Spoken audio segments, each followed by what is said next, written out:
സലഫിയത്തിന് 3 മാനദണ്ഡങ്ങളാണ്. ഒന്ന് ഖുർആൻ, രണ്ടാമത്തേത് സുന്നത്ത്, മൂന്നാമത്തേത് ഫഹ്മുസ് സലഫ്. മുൻഗാമികൾ എങ്ങനെയാണോ ഈ ദീൻ മനസ്സിലാക്കിയത് അങ്ങനെ മനസ്സിലാക്കുക. അന്നില്ലാത്ത ഒരു കാര്യവും അത് ദീനല്ല.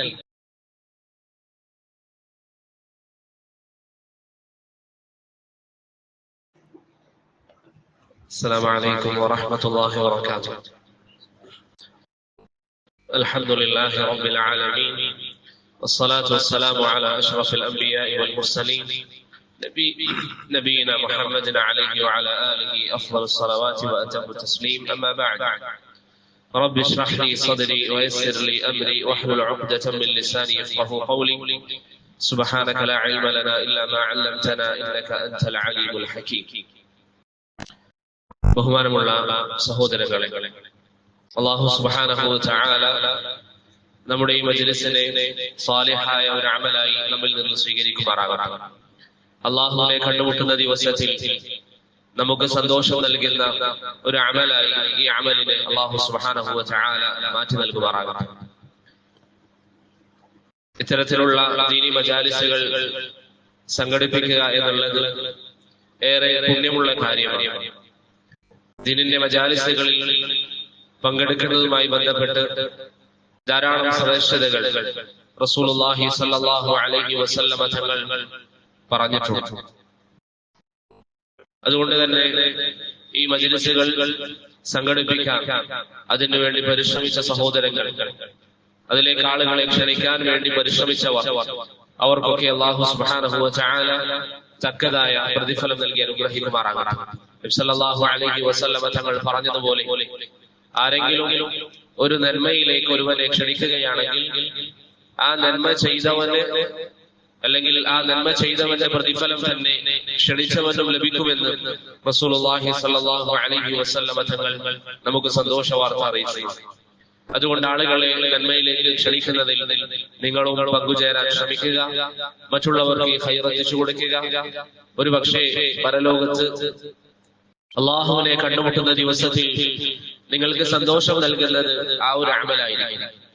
ഇൽമിന്റെ വിഷയത്തിൽ വന്ന ഹദീസുകൾ ധാരാളമുണ്ടെങ്കിലും ഒരു കാര്യം മാത്രം ഞാൻ സൂചിപ്പിക്കാം.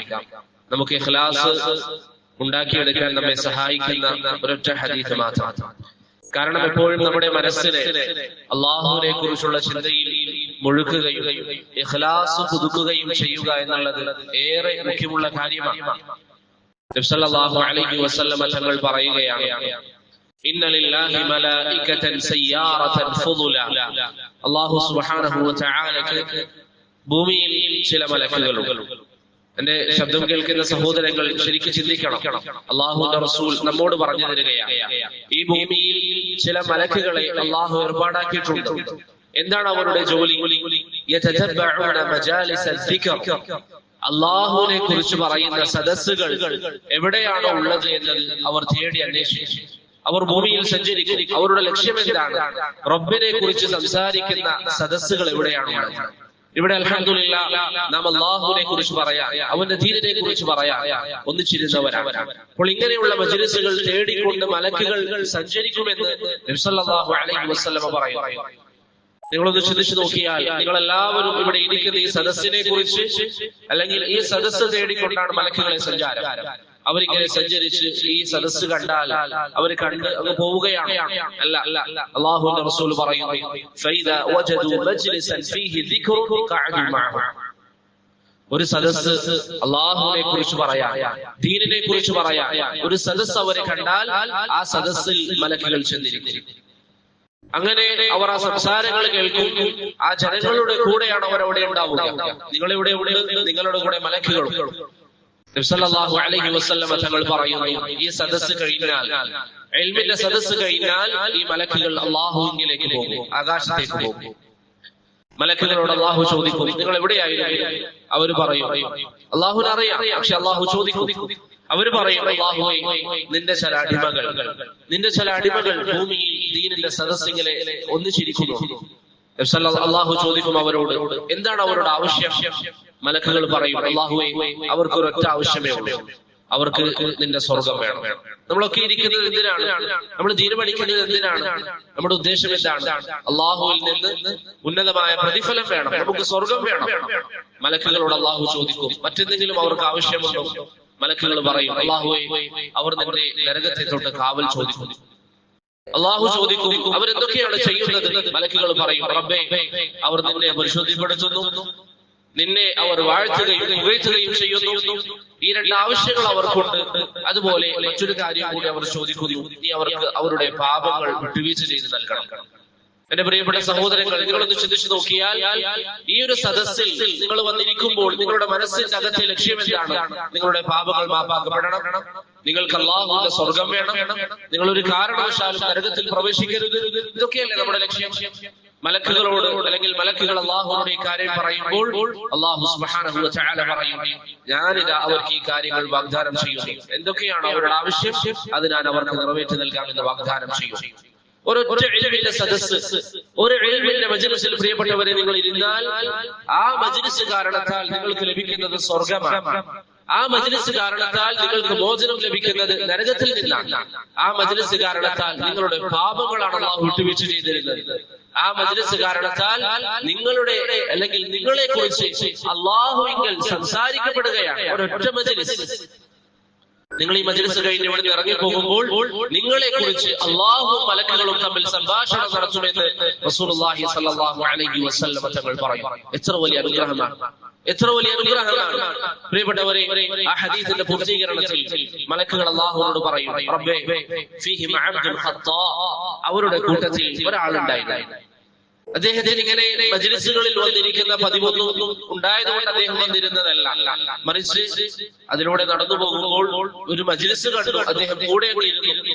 നമ്മൾ പറയാറുള്ളത് പോലെ എല്ലാവരും പോകുമ്പോൾ ഞാൻ എങ്ങനെ പോകാതിരിക്കുമെന്ന ചിന്തയിൽ വന്ന ഒരുവൻ നബി സല്ലല്ലാഹു അലൈഹി വസല്ലം തങ്ങൾ പറഞ്ഞു തരികയാണ്, അല്ലാഹു മലക്കുകളോട് ഈ സമയം പറയും, ഹുമുൽ ഖൗമു ലാ യഷ്ഖാ ബിഹിം ജലീസുഹും, ധാരാളം കണക്കിന് പാപം ചെയ്യുന്ന പാപിയായ മനുഷ്യൻ ആ മജ്‌ലിസിലൂടെ നടന്നു പോകുമ്പോൾ മജ്‌ലിസ് കണ്ടതിന്റെ പേരിൽ അവൻ ഇരുന്നിട്ടുണ്ട് എങ്കിൽ ആ കൂടെ ഇരുന്ന ഇൽമു പഠിക്കാൻ വേണ്ടി ഇരുന്ന ആളുകൾ അവരുടെ കൂടെ ഇരുന്നു എന്ന കാരണത്താൽ അവരും ദുഃഖിക്കേണ്ടി വരില്ല എന്ന് റസൂലുള്ളാഹി സ്വല്ലല്ലാഹു അലൈഹി വസല്ലം തങ്ങൾ പറയും. അതുകൊണ്ട് ആമുഖമായി എന്റെ സുഹൃത്തുക്കളോട് പറയാനുള്ളത്, നിങ്ങൾ ദീനിന്റെ സദസ്സുകളിൽ നിരന്തരം പങ്കെടുക്കാൻ വേണ്ടി ശ്രമിക്കണം. നിങ്ങളെ കുറിച്ച് റബ്ബിന്റെ മുമ്പിൽ സംസാരിക്കപ്പെടുമെന്ന് റസൂലുള്ളാഹി സ്വല്ലല്ലാഹു അലൈഹി വസല്ലം പറഞ്ഞുവെങ്കിൽ അത് വഹീന്റെ അടിസ്ഥാനത്തിൽ പറഞ്ഞതാണ്. അതുകൊണ്ട് ദീനിന്റെ സദസ്സുകൾ, അല്ലാഹുവിനെ കുറിച്ച് പറയുന്ന മജ്‌ലിസുകൾ, അല്ലാഹുവിന്റെ ദീനിന് വേണ്ടി സംസാരിക്കപ്പെടുന്ന സ്ഥലങ്ങൾ, ദീനിന്റെ പ്രതിരോധം തീർക്കുന്ന സ്ഥലങ്ങൾ, അവിടെയൊക്കെ പങ്കെടുക്കാനും അല്ലാഹുവിനെ ഉദ്ദേശിച്ചുകൊണ്ട് ആ മജ്‌ലിസുകളിൽ ഇരിക്കാനും നാം ശ്രമിക്കുക. അല്ലാഹു സുബ്ഹാനഹു വ തആല അതിന് തൗഫീഖ് നൽകി അനുഗ്രഹിക്കുമാറാകട്ടെ. അതിന് കൂടെ നമുക്ക് പറ്റുന്ന ആളുകളെ ഇങ്ങനെയുള്ള മജ്‌ലിസുകളിൽ പ്രിയപ്പെട്ടവരെ നാം കൊണ്ടുവരണം. ഓരോരുത്തരും തീരുമാനിക്കുക, ഞാൻ എന്റെ സുഹൃത്തിനെ, എന്റെ വാപ്പയെ, എന്റെ അനുജനെ, എന്റെ വേണ്ടപ്പെട്ട എനിക്കറിയുന്ന ഒരാളെ ഞാൻ ഈ സദസ്സിലേക്ക് കൊണ്ടുവരും. എന്നാൽ അവൻ ഒരു കാര്യം കേട്ടു പഠിച്ച് അവന്റെ ജീവിതത്തിൽ മാറ്റമുണ്ടായാൽ അതിന്റെ പ്രതിഫലം നിങ്ങൾക്ക് ലഭിക്കും. ഒരുപക്ഷേ നിങ്ങൾ ഇന്ന് അവനെ കൊണ്ടുവന്നു, നാളേക്ക് നിങ്ങൾ മരണപ്പെട്ടാൽ, നിങ്ങൾ മരണപ്പെട്ട ശേഷവും നിങ്ങൾക്ക് ധാരാളം പ്രതിഫലങ്ങൾ, അവൻ ചെയ്യുന്ന കർമ്മങ്ങളുടെ പ്രതിഫലങ്ങളൊക്കെ ലഭിച്ചുകൊണ്ടേയിരിക്കും. അതുകൊണ്ട് പ്രിയപ്പെട്ടവരെ, ഇബ്നു റജബ് അൽ ഹംബലി റഹിമഹുല്ലാഹ് പറഞ്ഞതുപോലെ യഥാർത്ഥ ബുദ്ധിമാൻ അവസരങ്ങൾ നോക്കി അത് ഉപയോഗപ്പെടുത്തുന്നവനാണ്. അതുകൊണ്ട് പരലോകത്തേക്ക് നമുക്ക് മുതൽക്കൂട്ടാകുന്ന ഏത് പ്രവർത്തനമുണ്ടെങ്കിലും, റബ്ബിലേക്ക് നമ്മെ അടുപ്പിക്കുന്ന ഏത് കാര്യങ്ങളുണ്ടെങ്കിലും അതിൽ ഒരു കുറവ് വരുത്താതെ നാം ശ്രമിക്കുക. അല്ലാഹു സുബ്ഹാനഹു വ തആല സൽക്കർമ്മങ്ങളിൽ മുന്നേറാൻ, ദീനിന്റെ സദസ്സുകളിൽ നിറസാന്നിധ്യമാകാൻ നമുക്ക് ഏവർക്കും തൗഫീഖ് നൽകി അനുഗ്രഹിക്കുമാറാകട്ടെ. അതായത് നമ്മുടെ മുൻഗാമികൾ, നിങ്ങൾ നോക്കൂ, മഹാനായ ഉമർ ഇബ്നുൽ ഖത്താബ് റളിയല്ലാഹു അൻഹുവിന്റെ ചരിത്രം. ആരായിരുന്നു ഉമർ? പ്രവാചകൻ പറയുന്നു, ഉമറു ഫിൽ ജന്ന, ഉമർ സ്വർഗ്ഗാവകാശിയാണ്. ഉമറിന്റെ കൊട്ടാരം സ്വർഗ്ഗത്തിൽ ഞാൻ കണ്ടു എന്ന് അല്ലാഹുവിന്റെ റസൂൽ പറയുന്നു. എന്നിട്ടും ഉമർ റളിയല്ലാഹു അൻഹു പ്രവാചകന്റെ സദസ്സ് എപ്പോഴും പങ്കെടുക്കാൻ വേണ്ടി ശ്രമിക്കും. അദ്ദേഹം പറയാണ്, എനിക്കൊരു അയൽവാസി ഉണ്ടായിരുന്നു, അദ്ദേഹത്തിന്റെ പേര് ഇത്ബാൻ ഇബ്നു മാലിക് എന്നാണ്. ആ അയൽവാസി ജോലിക്ക് പോകും, ഞാനും ജോലിക്ക് പോകുന്നവരാണ്. നമുക്ക് ജോലി പൂർണ്ണമായി ഒഴിവാക്കി ഇൽമിന്റെ സദസ്സുകളിൽ വന്നിരിക്കുക എന്നത് പ്രയാസമായിരുന്നു. അങ്ങനെ അവരെന്ത് ചെയ്തു? പരസ്പരം തീരുമാനമെടുക്കും. നിങ്ങൾക്ക് പ്രവാചകന്റെ സഹാബത്തിൽ മാതൃകയുണ്ട് എന്ന് നമ്മൾ പറയുമ്പോൾ, അല്ലെങ്കിൽ അങ്ങനെ നാം വിശ്വസിക്കുമ്പോൾ, പ്രിയപ്പെട്ടവരെ, അവരുടെ കർമ്മങ്ങളിൽ നമുക്ക് മാതൃകയുണ്ട്. മഹാനായ ഉമർ റളിയല്ലാഹു അൻഹു പറയാണ്, ഞങ്ങൾക്ക് രണ്ടുപേർക്കും ജോലി ഒഴിവാക്കുക സാധ്യമായിരുന്നില്ല. നമ്മൾ എന്ത് ചെയ്തു? ഞാൻ അജ്ബാരിനോട് പറഞ്ഞു, നീ ഒരു ദിവസം ജോലിക്ക് പോവുക. അന്ന് ഞാൻ പ്രവാചകന്റെ സദസ്സിലേക്ക് പോയിരുന്നു കൊള്ളാം, പ്രവാചകൻ പറയുന്ന കാര്യങ്ങളൊക്കെ കേട്ട് പഠിക്കാം, തിരിച്ചു വന്നാൽ ഞാൻ താങ്കൾക്ക് പറഞ്ഞു തരാം എന്നൊക്കെയാണ് നബി സല്ലല്ലാഹു അലൈഹി വസല്ലം തങ്ങൾ പഠിപ്പിച്ചത്. പിറ്റേ ദിവസം ഉമർ റളിയല്ലാഹു അൻഹു ജോലിക്ക് പോകും. ഇത്ബാൻ ഇബ്നു മാലിക് പ്രവാചകന്റെ സദസ്സിൽ വന്നിരിക്കും. എന്തൊക്കെയാണ് കാര്യങ്ങൾ എന്ന് പ്രവാചകൻ പഠിപ്പിച്ചത് എന്ന് ഉമർ റളിയല്ലാഹു അൻഹുവിന് വന്ന് പറഞ്ഞു കൊടുക്കും.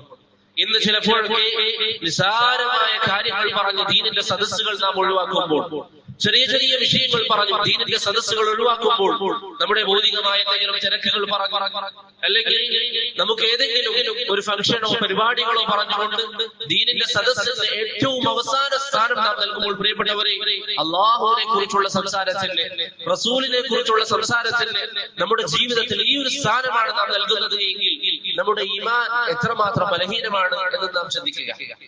മഹാനായ ഉമറാണ് പരിശ്രമിക്കുന്നത്. ഉമറാണ് പറയുന്നത്, എനിക്ക് പ്രവാചകന്റെ സദസ്സിൽ എന്തെങ്കിലും നഷ്ടപ്പെട്ടു പോയാൽ ഇത്ബാനെ നീ എനിക്കത് പറഞ്ഞു തരണം.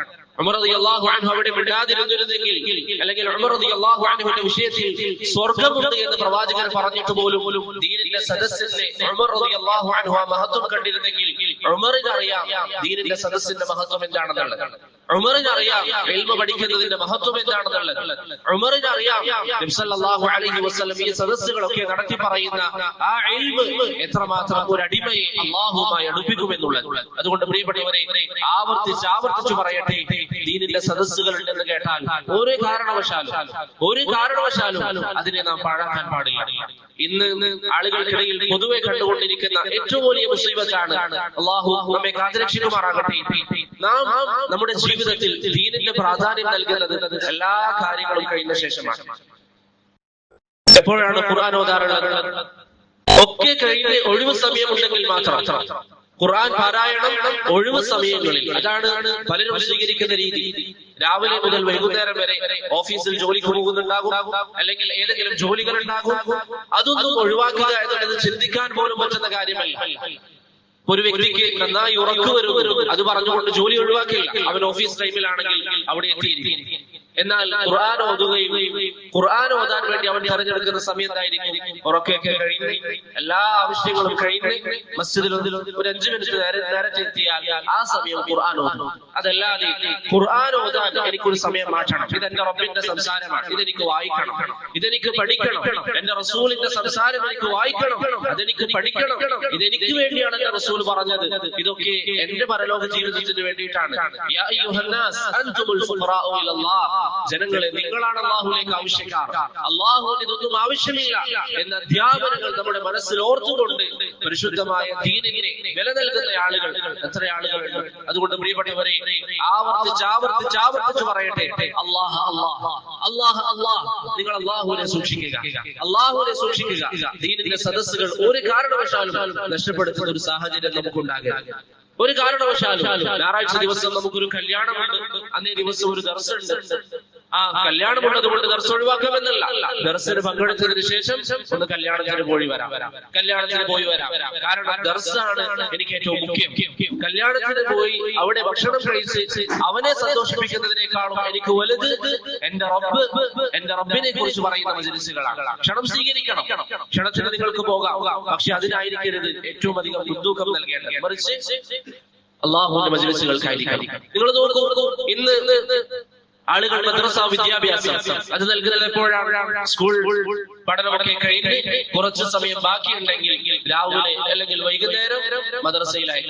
വേറെ ചില ആളുകൾ ആഴ്ചയിൽ 2 ദിവസം മാത്രം മദ്രസയിലായിരിക്കും. തന്റെ വീട്ടിൽ കുട്ടികൾ ഖുർആൻ ഓതുന്നത് ഈ 2 ദിവസം മാത്രമായിരിക്കും. ബാക്കിയുള്ള ദിവസങ്ങളിൽ മൊത്തം ഭൗതികമായ വിഷയങ്ങൾ.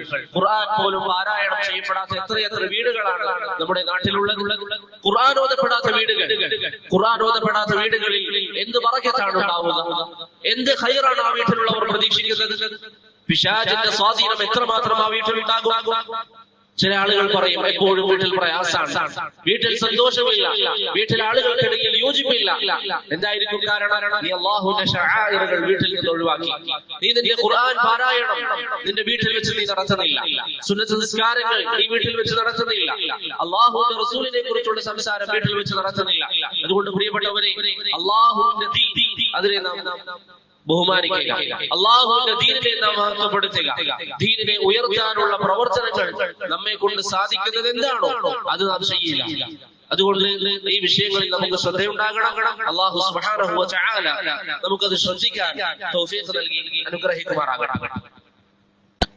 ഇനി നമുക്ക് നമ്മുടെ വിഷയത്തിലേക്ക് വരാം. നമ്മുടെ വിഷയങ്ങളൊക്കെ അറിയുന്നത് പോലെ തന്നെ സഹാബത്തിന്റെ വിശ്വാസം, അഹ്ലുസുന്നത്ത് വൽ ജമാഅത്തിന്റെ വിശ്വാസം എന്നതിനെ കുറിച്ചാണ് ഇന്നത്തെ ദർസ് ഇൻഷാ അല്ലാഹ് ഒരു രണ്ട് ഭാഗമായിട്ട് സംസാരിക്കാനാണ് ഉദ്ദേശിക്കുന്നത്. ഒന്നാമത്തെ ഭാഗത്തിൽ എന്താണ് അഹ്ലുസുന്നത്ത് വൽ ജമാഅത്തിന്റെ വിശ്വാസം എന്ന് അതിന്റെ അടിസ്ഥാനങ്ങളെ കുറിച്ച് ലളിതമായി നമുക്ക് മനസ്സിലാക്കാം. അതിനുശേഷം ആ വിഷയവുമായി ബന്ധപ്പെട്ട് പലരും പറയുന്ന സംശയങ്ങൾ, ഇവിടുത്തെ ചില സഹോദരങ്ങളും മറ്റും എന്നോട് പറഞ്ഞിരുന്ന ചില വിഷയങ്ങളെ കുറിച്ച് നമുക്ക് വിശദീകരിക്കാം.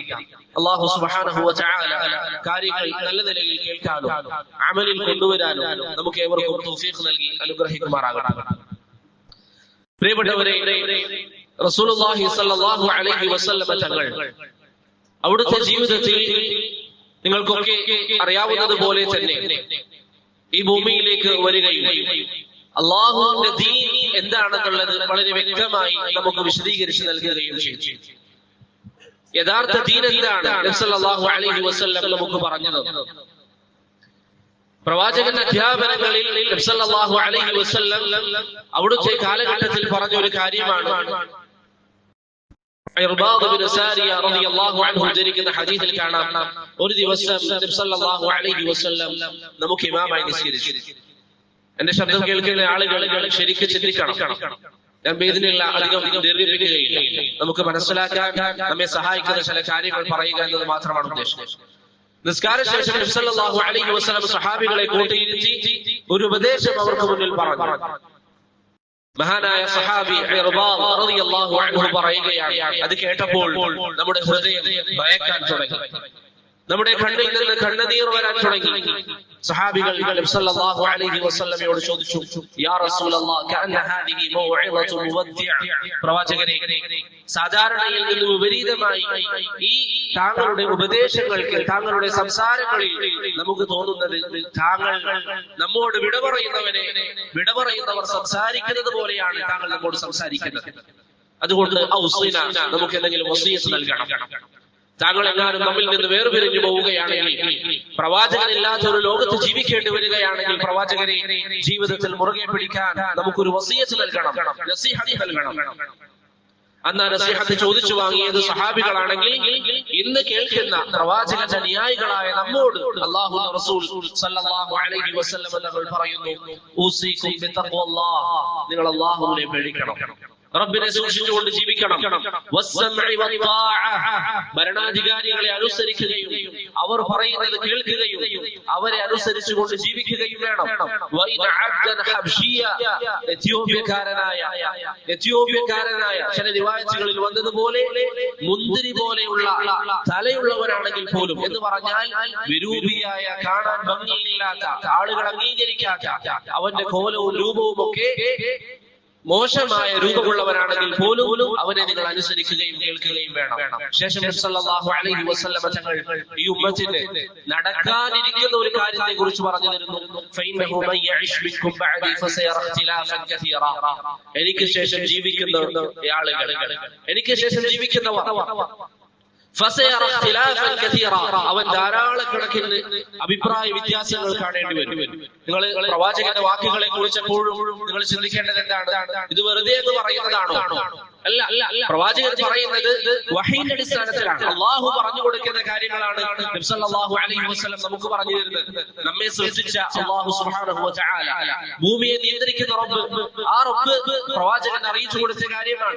ഫൈനഹു മൻ യഇശ് ബികും ബഅദി ഫസയറ ഇഖ്തിലാഫൻ കസീറ, എനിക്ക് ശേഷം നിങ്ങൾ ജീവിക്കുമ്പോൾ ധാരാളം അഭിപ്രായ വ്യത്യാസങ്ങൾ കാണും. പലരും പറയും, പല വാദങ്ങളുമായി പലരും വരും, പലരും പറയും. വ്യത്യസ്ത കക്ഷികളെ, വ്യത്യസ്ത വിഭാഗങ്ങളെ, സംഘങ്ങളെ നിങ്ങൾക്ക് കാണാൻ സാധിക്കും.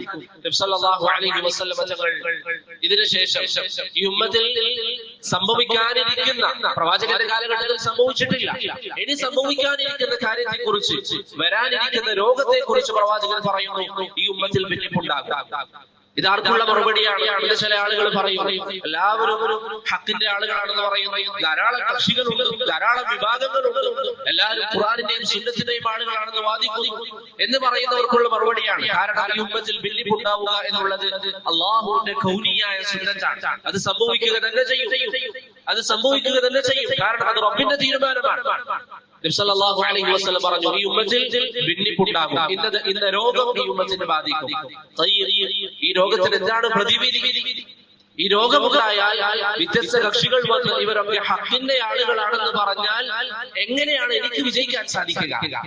നമ്മുടെ ലക്ഷ്യം ഞാൻ നേരത്തെ പറഞ്ഞല്ലോ, നമ്മൾ ഈ സദസ്സിൽ വന്നിരിക്കുന്നതും ഇതൊക്കെ കേൾക്കുന്നതും ഇതൊക്കെ അറിയുന്നതും പഠിക്കുന്നതും എന്തിനാണ്? അള്ളാഹുവിന്റെ തൃപ്തി ഉദ്ദേശിച്ചുകൊണ്ടാണ്. സ്വർഗമാണ് നമ്മുടെ ലക്ഷ്യം.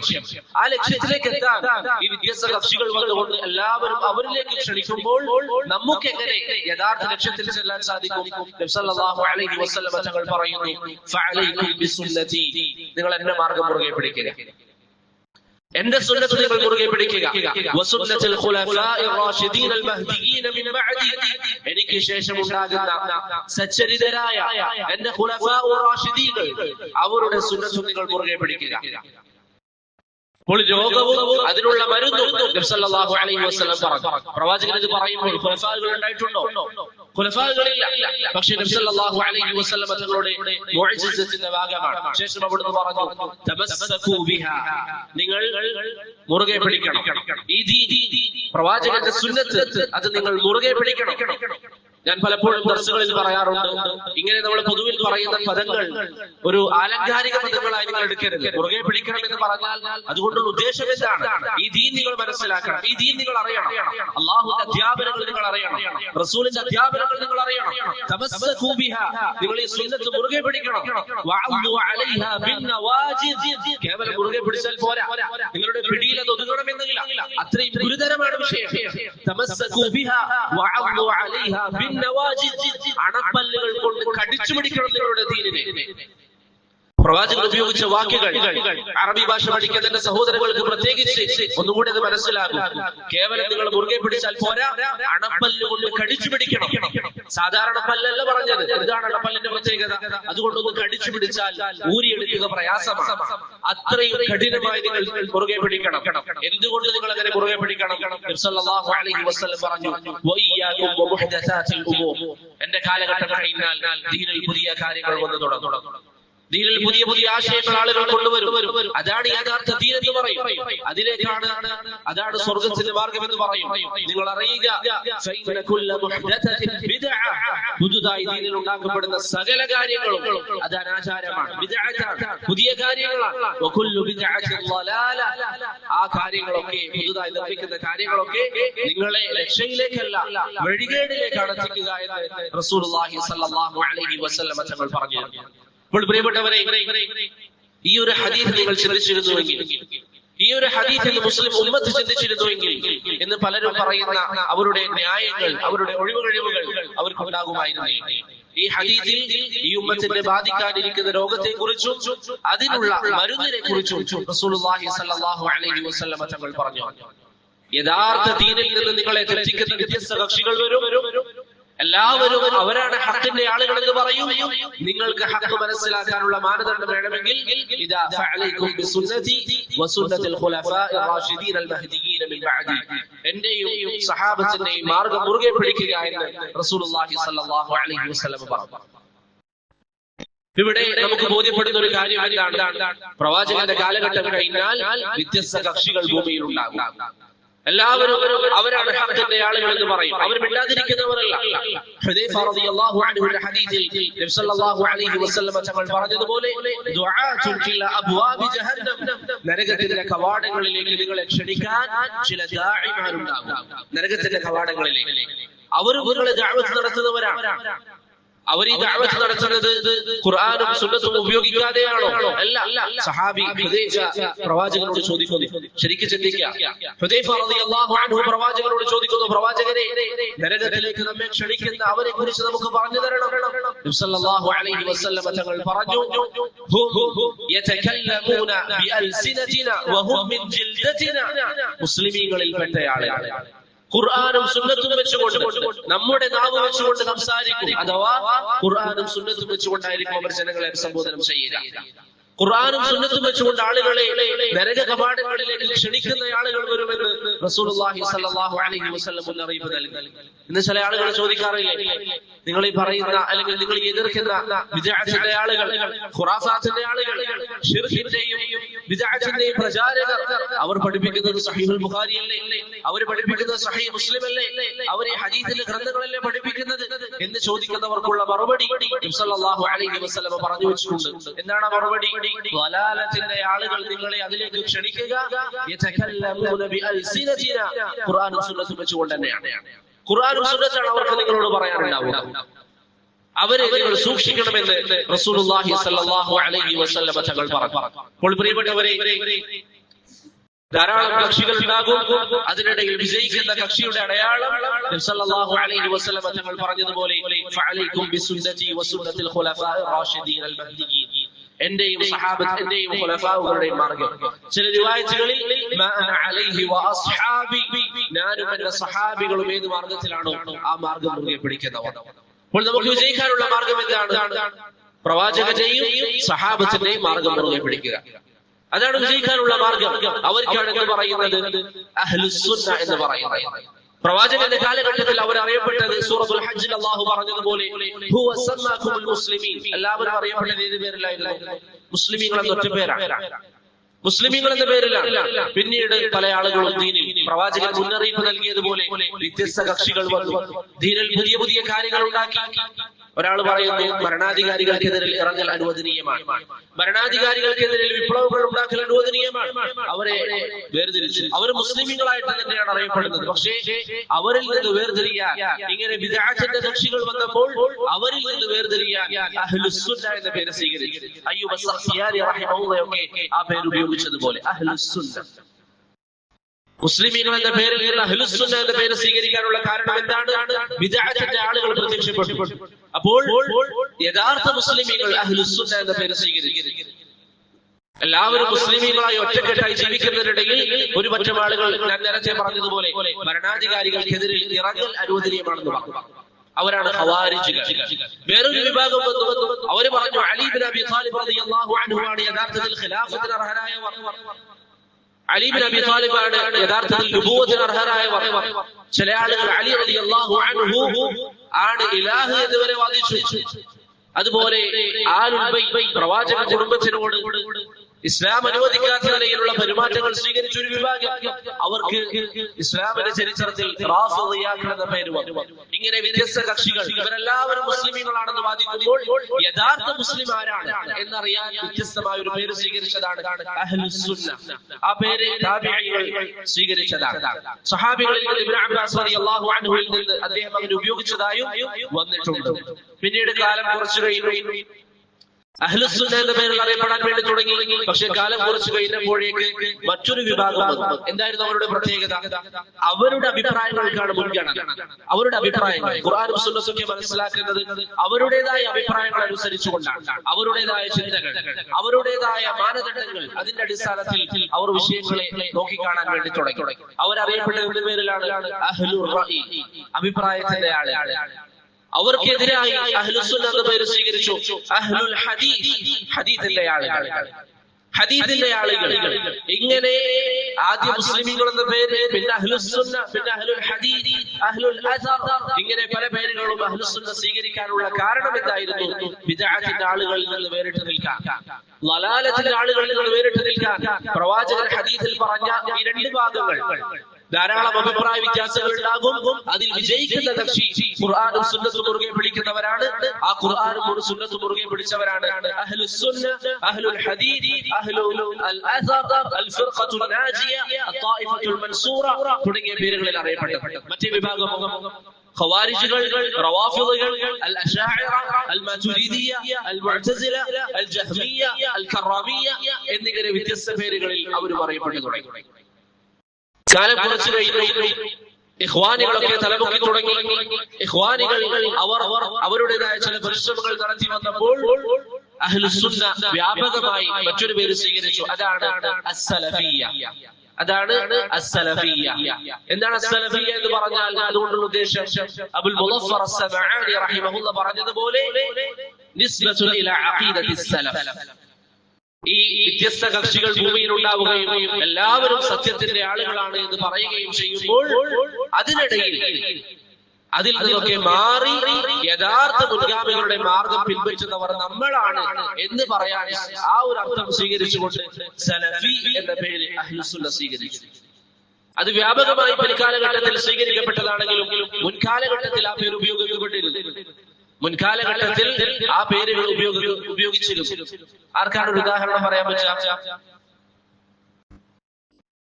ഇമാം ദഹബി റഹിമഹുല്ലാഹ് അദ്ദേഹം ഇമാം ദാറഖുത്നിയെ കുറിച്ച് പറയുമ്പോൾ സംസാരിച്ചതായി കാണാം. കാന സലഫിയ്യൻ, അദ്ദേഹം സലഫിയായിരുന്നു. ഇമാം ദഹബി ഏകദേശം 8-ാം നൂറ്റാണ്ടിൽ അല്ലെങ്കിൽ 9-ാമത്തെ നൂറ്റാണ്ടിൽ ഇമാം ദഹബി ഇമാം ദാറഖുത്നിയെ കുറിച്ച് സംസാരിച്ചപ്പോൾ പറഞ്ഞു അദ്ദേഹം സലഫിയായിരുന്നു. കാന സലഫിയ്യൻ.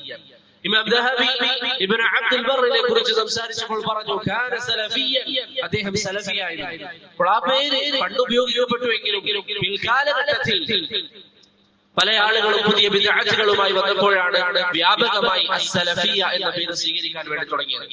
എന്താണ് ഈ സലഫിയ്യത്ത് എന്ന് പറഞ്ഞാൽ അതിന്റെ അർത്ഥം? അത് പ്രത്യേകം ഒരു സംഘടനയാണോ? അവർക്കൊരു നേതാവും ഒരു പ്രസിഡന്റും അങ്ങനെയൊക്കെയാണോ ആ ഒരു സംവിധാനം? അല്ല. അബുൽ മുളഫർ അസ്സമആനി റഹിമഹുല്ലാഹ് അദ്ദേഹത്തിന്റെ അഹ്ലുൽ ഹദീസിനെ കുറിച്ചുള്ള റിസാലയിൽ പറഞ്ഞതുപോലെ സലഫികൾക്ക് ഒരൊറ്റ നേതാവേ ഉള്ളൂ. അതായത് നേതാവിന്റെ പേരെന്താണ്? റസൂലുള്ളാഹി സ്വല്ലല്ലാഹു അലൈഹി വസല്ലം. അതല്ലാതെ നമുക്ക് ഏതെങ്കിലും മറ്റൊരു വ്യക്തിയില്ല. വേറെ ഏത് സംഘടനകളും അങ്ങനെയല്ല. അബുൽ മുളഫർ അസ്സമആനി പറയുന്നത് പോലെ, അതുപോലെ ഇമാം ലാലകായി പറയുന്നത് പോലെ മറ്റെല്ലാ വിഭാഗങ്ങളും അവരവരുടെ നേതാക്കന്മാരിലേക്ക് പേര് പറഞ്ഞുകൊണ്ടാണ് ആളുകളെ ക്ഷണിക്കാറുള്ളത്. നിങ്ങൾ നോക്കൂ, അശാഇറകൾ എന്തുകൊണ്ടാണ് അശാഇറ എന്ന പേര് വന്നത്? അബുൽ ഹസൻ അൽ അശ്അരിയിലേക്ക് ചേർത്തുകൊണ്ട്. അപ്പൊ അവരുടെ മനഹജ് എത്തി നിൽക്കുന്നത് ആരിലേക്കാണ്? അബുൽ ഹസൻ അൽ അശ്അരിയിലേക്ക്. മാതുരീദികൾ അബു മൻസൂർ അൽ മാതുരീദിയിലേക്കാണ്. ഖവാരിജികൾ എന്തുകൊണ്ടാണ് ആ പേരിലേക്ക് അറിയപ്പെടുന്നത്? അവർ ഖുറൂജ് അനുവദിച്ചവരായിരുന്നു. ഭരണാധികാരികൾക്കെതിരെ ഇറങ്ങൽ അവർ അനുവദിച്ചത് കൊണ്ട് അവർ ആ പേരിൽ അറിയപ്പെടുന്നു. മുഅ്തസിലിയകൾ വാസിൽ ഇബ്നു അതായിലേക്ക് ചേർത്ത് പറയുന്നു. എന്തുകൊണ്ടാണ്? അവർ ഹസൻ അൽ ബസ്രിയുടെ മജ്ലിസ് വിട്ടുപോയവരാണ്, ഇഅ്തിസാൽ ചെയ്ത ആളുകളാണ്. എന്നാൽ നബി സല്ലല്ലാഹു അലൈഹി വസല്ലമയുടെ ഈ ഉമ്മത്ത് യഥാർത്ഥ അഹ്ലുസുന്ന അവരുടെ നേതാവായി അംഗീകരിക്കുന്നത് നബി സല്ലല്ലാഹു അലൈഹി വസല്ലമ തങ്ങളെയാണ്. അവരുടെ മാർഗ്ഗം പ്രവാചകൻ പറഞ്ഞ മാ അന അലൈഹി വഅസ്ഹാബി എന്ന മാർഗ്ഗം മാത്രമാണ്. ഇത് പ്രിയപ്പെട്ടവരെ, ഇത് നിങ്ങൾ മനസ്സിലാക്കണം. സലഫിയ്യത്ത് എന്ന് പറഞ്ഞാൽ പ്രത്യേകിച്ച് പുതിയൊരു ആശയം കൊണ്ടുവന്നവരല്ല. അതുകൊണ്ടാണ് ഇബ്നു തൈമിയ്യ റഹിമഹുല്ലാഹ് അദ്ദേഹത്തിന്റെ അൽ അഖീദത്തുൽ വാസിത്തിയ്യ എഴുതിയ സമയം ചില ആളുകൾ പറഞ്ഞു ഇത് പുതിയ അഖീദയാണ്, ഇത് ആർക്കും പരിചയമില്ലാത്ത അഖീദയാണ്. ഇബ്നു തൈമിയ്യ റഹിമഹുല്ലാഹ് അവരോട് പറഞ്ഞു നിങ്ങൾക്ക് 3 വർഷം സമയം തരാം. എന്റെ ഈ കിതാബിൽ ഒരൊറ്റ പിഴവ് അഹ്ലുസുന്ന പറയാത്ത ഒരു ആശയം ഈ കിതാബിലുണ്ടെങ്കിൽ ഞാൻ പരസ്യമായി അംഗീകരിക്കാൻ തയ്യാറാണ്. 3 വർഷമല്ല, വർഷങ്ങൾ ഇത്ര കഴിഞ്ഞിട്ടും അവർക്ക് ആ കിതാബിൽ ഒരു പിഴവ് പോലും കൊണ്ടുവരാൻ സാധിച്ചിട്ടില്ല. കാരണം നമ്മുടെ അഖീദ അത് പ്രവാചകൻ പറഞ്ഞ മാ അന അലൈഹി വഅസ്ഹാബി എന്ന അഖീദയാണ്. ഇത് പ്രിയപ്പെട്ടവരെ നമ്മുടെ പാരമ്പര്യം ഇതാണ്. സഹാബത്തിന്റെ വിശ്വാസത്തിലാണ് അൽഹംദുലില്ലാഹ് നാം നിലകൊള്ളുന്നത്. സഹാബത്തിന്റെ വിശ്വാസം എന്റെ ശബ്ദം കേൾക്കുന്ന ആരെങ്കിലും അങ്ങനെ എല്ലാത്തൊരു വിശ്വാസമുള്ളവരുണ്ടെങ്കിൽ അത് തിരിച്ചണം. നിങ്ങൾ ചിന്തിച്ചു നോക്കൂ, നാട്ടിലുള്ള ഏത് കക്ഷികളോട് നിങ്ങൾ പറഞ്ഞാലും അവർ പറയും ഞങ്ങളും സഹാബത്തിന്റെ വിശ്വാസത്തിൽ തന്നെയാണ്, ഞങ്ങളും അവരെ ബഹുമാനിക്കുന്നു. അവരോട് നിങ്ങൾ ചോദിച്ചു നോക്കുക അള്ളാഹു എവിടെയാണ്? ചിലര് പറയും അള്ളാഹു എല്ലായിടത്തും. ഇതായിരുന്നു സഹാബത്തിന്റെ വിശ്വാസം. ഒരു സഹാബിയെങ്കിലും പ്രിയപ്പെട്ടവരെ അള്ളാഹു എല്ലായിടത്തും എന്ന് പറഞ്ഞതായി കാണിക്കാൻ സാധിക്കും? എത്ര സഹാബികളുണ്ട്? അബൂ സുറഅത്ത് റാസി റഹിമഹുല്ലാഹ് പറയുന്നത് പോലെ 1,00,000-ലധികം 1,14,000-ഓളം സഹാബികളുണ്ട്. അതിലൊരു സഹാബിയെങ്കിലും അള്ളാഹു എല്ലായിടത്തും ഉണ്ട് എന്ന് പറഞ്ഞതായി കാണിക്കുന്ന സാധ്യമല്ല. മറിച്ച് സഹീഹ് മുസ്ലിമിൽ മുആവിയ ഇബ്നു അൽ ഹകം അസ്സുലമിയുടെ ഹദീസിൽ വന്നതുപോലെ നബി സല്ലല്ലാഹു അലൈഹി വസല്ലം ഒരു സ്ത്രീയോട് ചോദിക്കുന്നു, അല്ലാഹു എവിടെയാണ്? അവർ പറയുന്നു ഫിസ്സമാ, ആകാശത്തിലാണ്, ഉപരിയിലാണ്. നബി സല്ലല്ലാഹു അലൈഹി വസല്ലം പറയുന്നു അവർ വിശ്വാസിയാണ്, മുഅ്മിനത്തായ സ്ത്രീയാണ്. ഇന്ന് ചില ആളുകൾ വന്നിട്ട് പറയാണ് അല്ല, അല്ലാഹു എല്ലായിടത്തും. പ്രവാചകൻ പറയാണ്, അല്ലെങ്കിൽ പ്രവാചകൻ അംഗീകരിക്കുകയാണ് അല്ലാഹു ആകാശത്താണ്. ഇന്ന് ചില ആളുകൾ വന്നിട്ട് പറയുന്നു അല്ല, അല്ലാഹു എല്ലായിടത്തും. എന്നിട്ട് അവർ പറയുന്നു ഞങ്ങൾക്ക് സഹാബത്തിന് ഇഷ്ടമാണ്. ഇഷ്ടമാണെങ്കിൽ എന്തുകൊണ്ടാണ് സഹാബത്തിന്റെ വിശ്വാസം സ്വീകരിക്കുന്നില്ല? അശാഇറകൾ എന്ന് പറയുന്ന ആശയം പ്രിയപ്പെട്ടവരെ എത്രമേൽ വെറുക്കപ്പെട്ട ആശയമാണ്. അവർ പറയുന്ന മറ്റൊരു കാര്യമാണ് ഖബറുൽ ആഹാദിനെ, നബി സല്ലല്ലാഹു അലൈഹി വസല്ലമയുടെ ഹദീസുകളിൽ നിന്ന് ഖബറുൽ ആഹാദിനെ അഖീദയിൽ സ്വീകരിക്കാൻ പാടില്ല. അറിയാത്ത ആളുകൾക്ക് പെട്ടെന്നൊന്ന് മനസ്സിലാക്കാൻ, നബി സല്ലല്ലാഹു അലൈഹി വസല്ലമയുടെ ഹദീസുകൾ പൊതുവായി നോക്കിയാൽ രണ്ട് തരത്തിലാണ്. ഒന്ന് മുതവാതിർ, മറ്റൊന്ന് ഖബറുൽ ആഹാദ്. മുതവാതിർ എന്ന് പറഞ്ഞാൽ ധാരാളക്കണക്കിന് ആളുകൾ ഉദ്ധരിച്ച ഹദീസ്, ധാരാളക്കണക്കിന് വ്യത്യസ്ത നാടുകളിൽ താമസിക്കുന്ന അനേകം ആളുകൾ ഉദ്ധരിച്ച ഒരു ഹദീസ്. എന്നാൽ ചില ഹദീസുകൾ ഉണ്ടാകും അത് ഉദ്ധരിച്ചത് ഒരു സഹാബി മാത്രമായിരിക്കും, വേറെ ആരും ഉദ്ധരിച്ചിട്ടില്ല. ചില ഹദീസുകൾ ഉണ്ടാകും രണ്ട് സഹാബി മാത്രമേ ഉദ്ധരിച്ചിട്ടുള്ളൂ, വേറെ ആരും ഉദ്ധരിച്ചിട്ടില്ല. മൂന്ന് സഹാബികൾ മാത്രം. അങ്ങനെയുള്ള ഹദീസുകളാണ് ഏറ്റവും അധികം ഹദീസുകൾ. ഇങ്ങനെ ഒന്നോ രണ്ടോ മൂന്നോ നാല് ആളുകൾ ഉദ്ധരിച്ചതാണ്.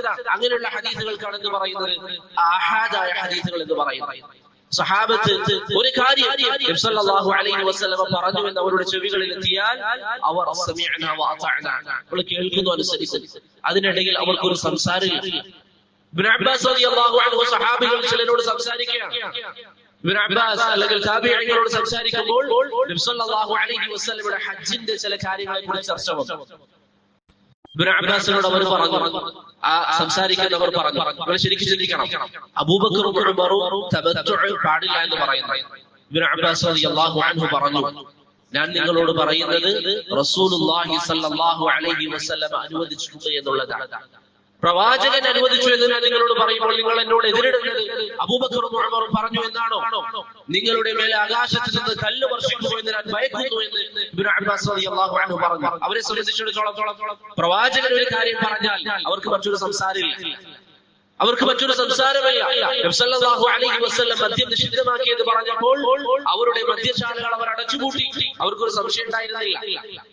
അവർ നിസ്കരിച്ചു കൊണ്ടിരിക്കുമ്പോൾ നബി സല്ലല്ലാഹു അലൈഹി വസല്ലം ഖിബല മാറിയ വിഷയം പറഞ്ഞപ്പോൾ അവർ അത് സ്വീകരിച്ചു, അവർ ഖിബല മാറ്റി. അവർക്ക് നബി സല്ലല്ലാഹു അലൈഹി വസല്ലം പറഞ്ഞു കഴിഞ്ഞാൽ ഒരു സംശയമില്ല, ഏത് മേഖലയിലാണെങ്കിലും. എന്നാൽ നമ്മുടെ നാട്ടിലുള്ള അശ്അരി ചിന്താഗതി പിൻപറ്റുന്ന ആളുകൾ സമസ്തയും മറ്റുമൊക്കെ പോലെ അവരോട് നിങ്ങൾ ചോദിച്ചു നോക്കുക, നിങ്ങൾ അഖീദയിൽ നബി സല്ലല്ലാഹു അലൈഹി വസല്ലമയുടെ ഹദീസുകൾ സ്വീകരിക്കോ? അത് പറ്റില്ല. അഖീദയിൽ മുതവാതിർ വേണം. എന്നിട്ട് അവർ പറയുന്നു ഞങ്ങൾ സഹാബത്തിന്റെ മാർഗം പിൻപറ്റുന്നവരാണ്. അതെങ്ങനെയാണ് സഹാബത്തിന്റെ മാർഗം പിൻപറ്റുക? അതുകൊണ്ടാണ് ശൈഖുൽ ഇസ്ലാം ഇബ്നു തൈമിയ്യ അതുപോലെ അൽ-ഇമാം അൽബാനി റഹിമഹുല്ലാഹ് അവരൊക്കെ പറഞ്ഞത് സലഫുകളുടെ മാർഗം വെച്ചുകൊണ്ട് ആളുകളെ നിങ്ങൾ സംസാരിക്കുക, അവരോട് നിങ്ങൾ സംസാരിക്കുക. അബ്ദുല്ലാഹ് ഇബ്നു സുബൈർ റളിയല്ലാഹു അൻഹു ഒരിക്കൽ പറഞ്ഞു, ഞാൻ ഇറാഖിലുള്ള ചില ആളുകളോട് ചില വിഷയങ്ങളിൽ ചർച്ച നടത്തി. ഞാൻ അവരോട് ഖുർആൻ പറഞ്ഞു, പക്ഷെ അവർ ഖുർആനെ വ്യാഖ്യാനിക്കുകയാണ്. ഞാൻ അവരോട് ഹദീസ് പറഞ്ഞു, അവർ ഹദീസിനെ വ്യാഖ്യാനിക്കുകയാണ്. അങ്ങനെ സുബൈർ ഇബ്നു അൽ-അവ്വാം അദ്ദേഹത്തിന്റെ പിതാവിന്റെ അരികിൽ വന്നിട്ട് അദ്ദേഹം പറഞ്ഞു, ഞാൻ എന്ത് പറയുമ്പോഴും അവരെനിക്ക് മറുപടി പറയാം. ശരിക്കും നിങ്ങൾ മനസ്സിലാക്കണം. ഈ സമയം സുബൈർ ഇബ്നു അൽ-അവ്വാം റളിയല്ലാഹു അൻഹു അബ്ദുല്ലാഹ് ഇബ്നു സുബൈറിനോട് പറഞ്ഞു, ജാദിൽഹും ബിസുനനി അബീ ബക്കർ വ ഉമർ, അബൂബക്കറിന്റെയും ഉമറിന്റെയും വാക്കുകൾ വെച്ച് അവരോട് സംസാരിക്കുക. അബൂബക്കറിന്റെയും ഉമറിന്റെയും വാക്കുകൾ വെച്ച് സംസാരിക്കുക. അതാണ് നമ്മുടെ ഏറ്റവും വലിയ മഹത്വം എന്ന് പറയുന്നത്. നമുക്ക് സലഫുസ് സാലിഹീങ്ങൾ, താബിഈങ്ങൾ, സഹാബികൾ അവരുടെ വാക്കുകൾ വെച്ചുകൊണ്ട് പ്രിയപ്പെട്ടവരെ നമുക്ക് എന്തും ഖണ്ഡിക്കാം. ഒരാൾ വന്നിട്ട് നിങ്ങളോട് പറയുന്നു മൗലിദുൻ നബവി അനുവദനീയമാണ്, മൗലിദുൻ നബവി അനുവദനീയമാണ്. എന്താണ് തെളിവ്? അവർ പറയും ഖുർആനിൽ അല്ലാഹു പറഞ്ഞിട്ടുണ്ട്, ഖുൽ ബിഫദ്ലില്ലാഹി വബിറഹ്മതിഹി ഫബിദാലിക ഫല്യഫ്റഹു, അല്ലാഹു നിങ്ങൾക്ക് നൽകിയിരിക്കുന്ന അനുഗ്രഹം കൊണ്ട് നിങ്ങൾ സന്തോഷിക്കുക. പ്രവാചകൻ അനുഗ്രഹമല്ലേ, നിങ്ങൾക്ക് അതിന് സംശയമുണ്ടോ? അങ്ങനെയാണെങ്കിൽ നമ്മൾ അത് ആഘോഷിക്കണം, സന്തോഷിക്കണം എന്ന് അവർ പറയും. അപ്പൊ അവരോട് നിങ്ങൾ ചോദിക്കുക, ഖുർആനിന്റെ ആയത്ത് മാത്രം പറഞ്ഞാൽ അവർക്ക് അത് ഇഷ്ടപോലെ വ്യാഖ്യാനിക്കാം. അവരോട് നിങ്ങൾ ചോദിക്കുക, ഈ കാര്യം സഹാബികൾ മനസ്സിലാക്കിയിരുന്നു?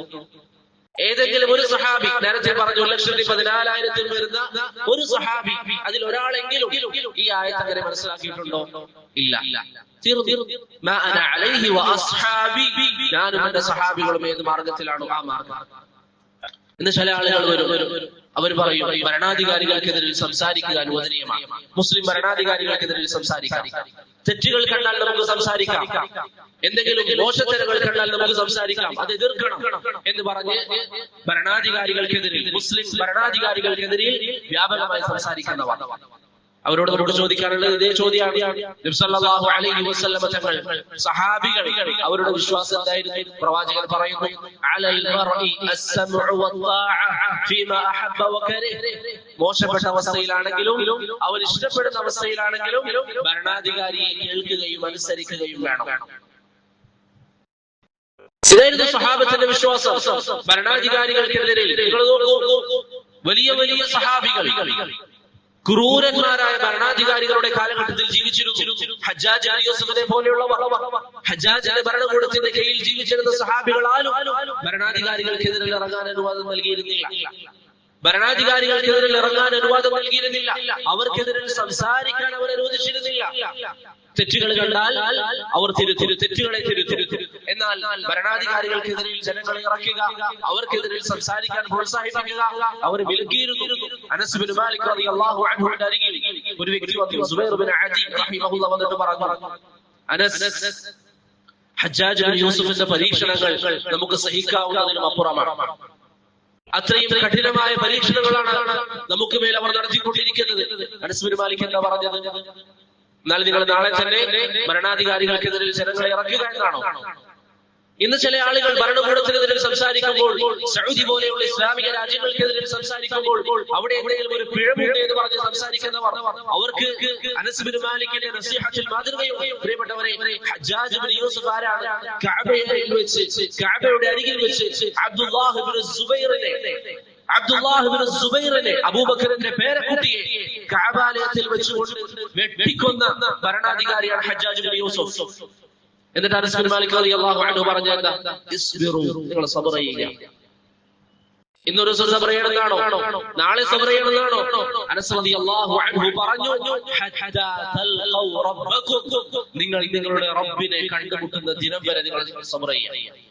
ശേഷം അനസ് റളിയല്ലാഹു അൻഹു ഈ നസീഹത്ത് നൽകിയ ശേഷം പറഞ്ഞൊരു വാക്കുണ്ട്.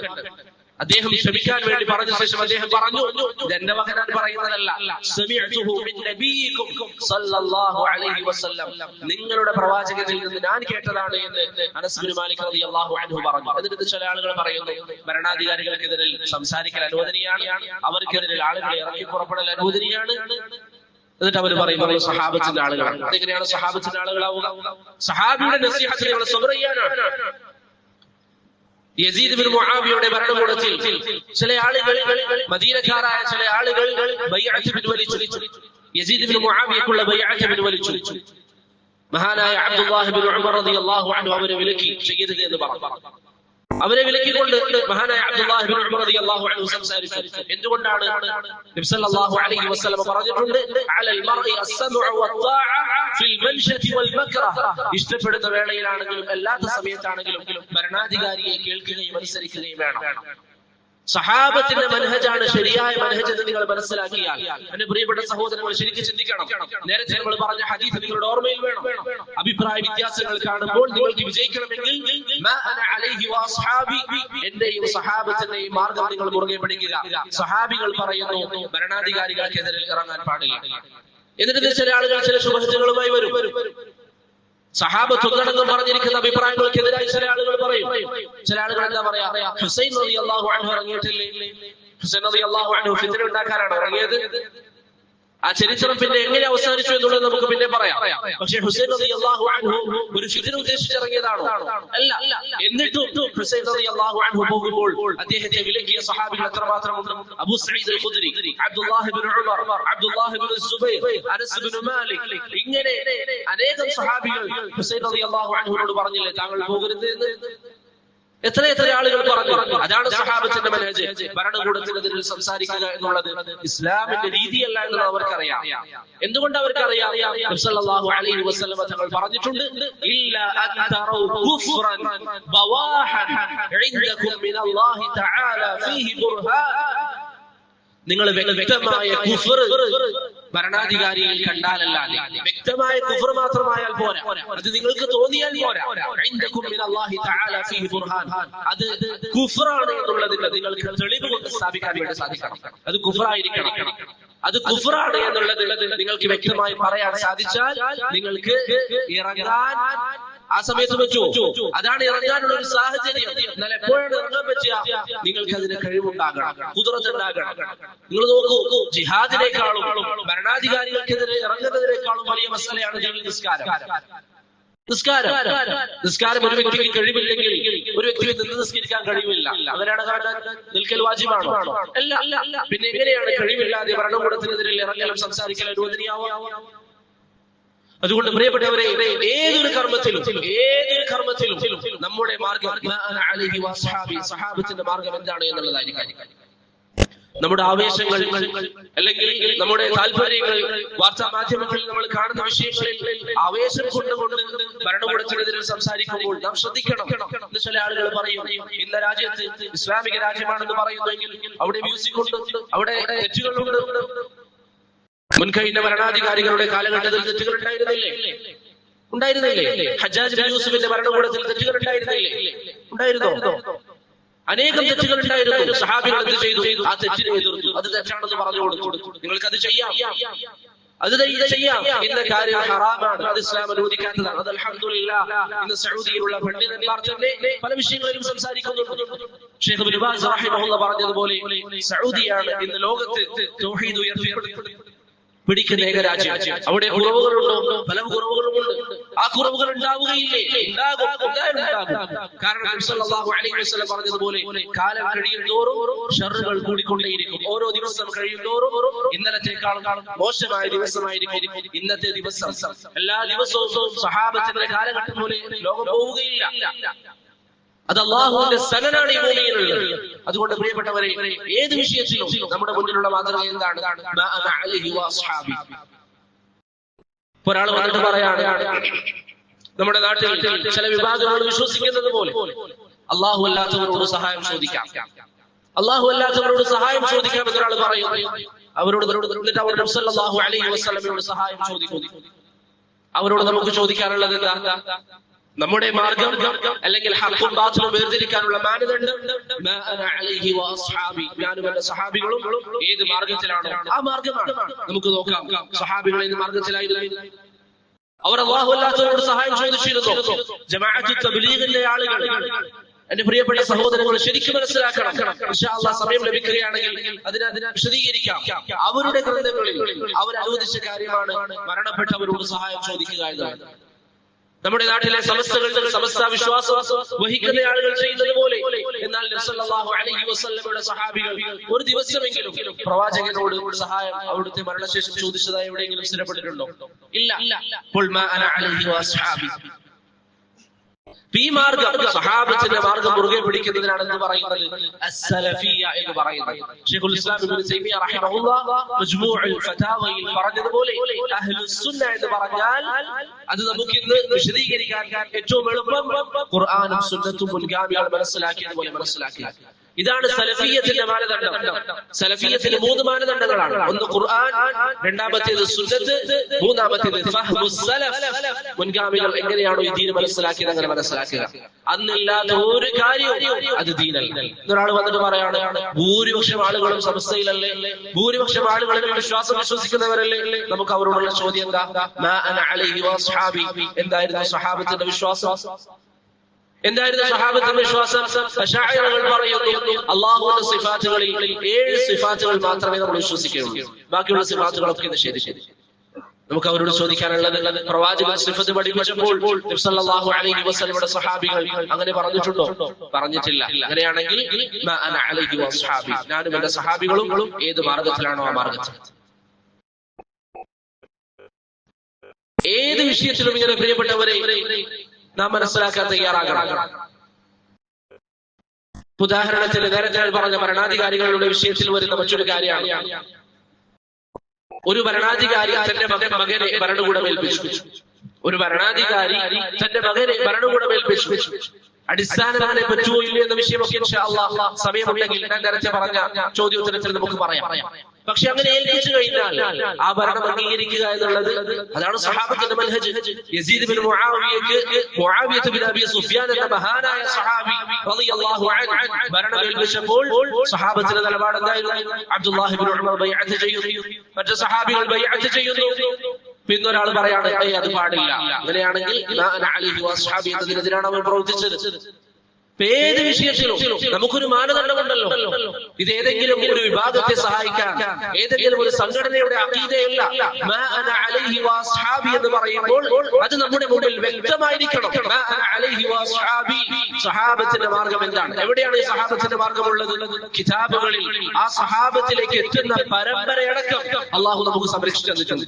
ഹദീസുകൾ നമ്മൾ എന്ന് പറയുന്നില്ലേ, ഇമാം ബുഖാരി ഉദ്ധരിച്ചു, ഇമാം ബുഖാരി അബ്ദുല്ലാഹി ബിൻ സുബൈർ അൽ-ഹുമൈദി ഉദ്ധരിച്ചു, അദ്ദേഹത്തിന്റെ ഉസ്താദിൽ നിന്ന് അങ്ങനെ പ്രവാചകനിലേക്ക് എത്തുന്ന പരമ്പരയുള്ളതുപോലെ, ഹദീസുകൾക്ക് പരമ്പരയുള്ളതുപോലെ അബ്ദുല്ലാഹി ബിൻ ഉമറിന്റെ വാക്കുകൾ പരമ്പരയോടെ സനദോടെ സംരക്ഷിക്കപ്പെട്ടിട്ടുണ്ട്. ഇബ്നു അബ്ബാസിന്റെ വാക്കുകൾ, അബ്ദുല്ലാഹി ബിൻ സുബൈർ, അബ്ദുല്ലാഹി ബിൻ മസ്ഊദ്, ഈ സഹാബത്തിന്റെ വാക്കുകൾ പരമ്പരയോടെ അവരുടെ വാക്കുകൾ എന്താണ്, അവരെന്താണ് പറഞ്ഞിട്ടുള്ളത്, സനദോടുകൂടി പ്രിയപ്പെട്ടവരെ അല്ലാഹു സുബ്ഹാനഹു വ തആല നമുക്ക് വേണ്ടി സംരക്ഷിച്ചു. മുസന്നഫ് അബ്ദുർ റസാഖ്, ഇബ്നു അബീ ശൈബ, ഇബ്നു സഅദിന്റെ കിതാബിൽ, അതുപോലെ തന്നെ അഹ്ലുസുന്നയുടെ അഖീദയുടെ മുസ്നദായ അത്തൗഹീദ്, ഇബ്നു ഖുസൈമയുടെ തൗഹീദ് പോലെ, ലകായിദു ഉസൂൽ ഇഅ്തിഖാദ് അഹ്ലുസുന്ന പോലെ ആ കിതാബുകളിൽ ഇതൊക്കെ നമുക്ക് വ്യക്തമായി വിശദീകരിച്ച് നൽകപ്പെട്ടിട്ടുണ്ട്. ഇപ്പൊ ഇന്ന് നമ്മെ സംബന്ധിച്ചിടത്തോളം ഏത് മസല വന്നാലും, ഏത് വിഷയം വന്നാലും, നമ്മൾ നേരത്തെ പറഞ്ഞ ഹക്കിന്റെ മാനദണ്ഡം എന്താണ്? ആ മാനദണ്ഡത്തിന്റെ അടിസ്ഥാനത്തിൽ അതിനെ നമ്മൾ അളക്കുക. നമ്മുടെ വ്യക്തിപരമായ താല്പര്യങ്ങളൊക്കെ മാറ്റിവെക്കുക. ഒരാൾ വന്നിട്ട്, ഞാൻ ആവർത്തിച്ച് ഈ വിഷയം ഗൗരവം കൊണ്ട് പറയുന്നതാണ്, ഒരാൾ വന്നിട്ട് നിങ്ങളോട് പറയാണ് ഭരണാധികാരികൾക്കെതിരിൽ ഇറങ്ങൽ അല്ലെങ്കിൽ അവർക്കെതിരിൽ സംസാരിക്കൽ അനുവദനീയമാണ്. നിങ്ങൾ അവരോടൊന്ന് പറയാം, അധികം ചർച്ചയ്ക്കൊന്നുമില്ല, നമുക്കൊരു മാനദണ്ഡം നമ്മുടെ മുന്നിൽ വെക്കാം. എന്താണ് ആ മാനദണ്ഡം? ആ മാനദണ്ഡം മുന്നിൽ വെച്ചുകൊണ്ട് നമുക്ക് അന്വേഷിക്കാം. സഹാബത്തിന്റെ മാർഗം നിങ്ങൾ നോക്കുക.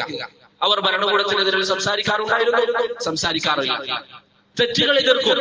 ഭരണാധികാരികൾക്കെതിരെ ഇറങ്ങൽ അവർ ചെയ്തിരുന്നില്ല.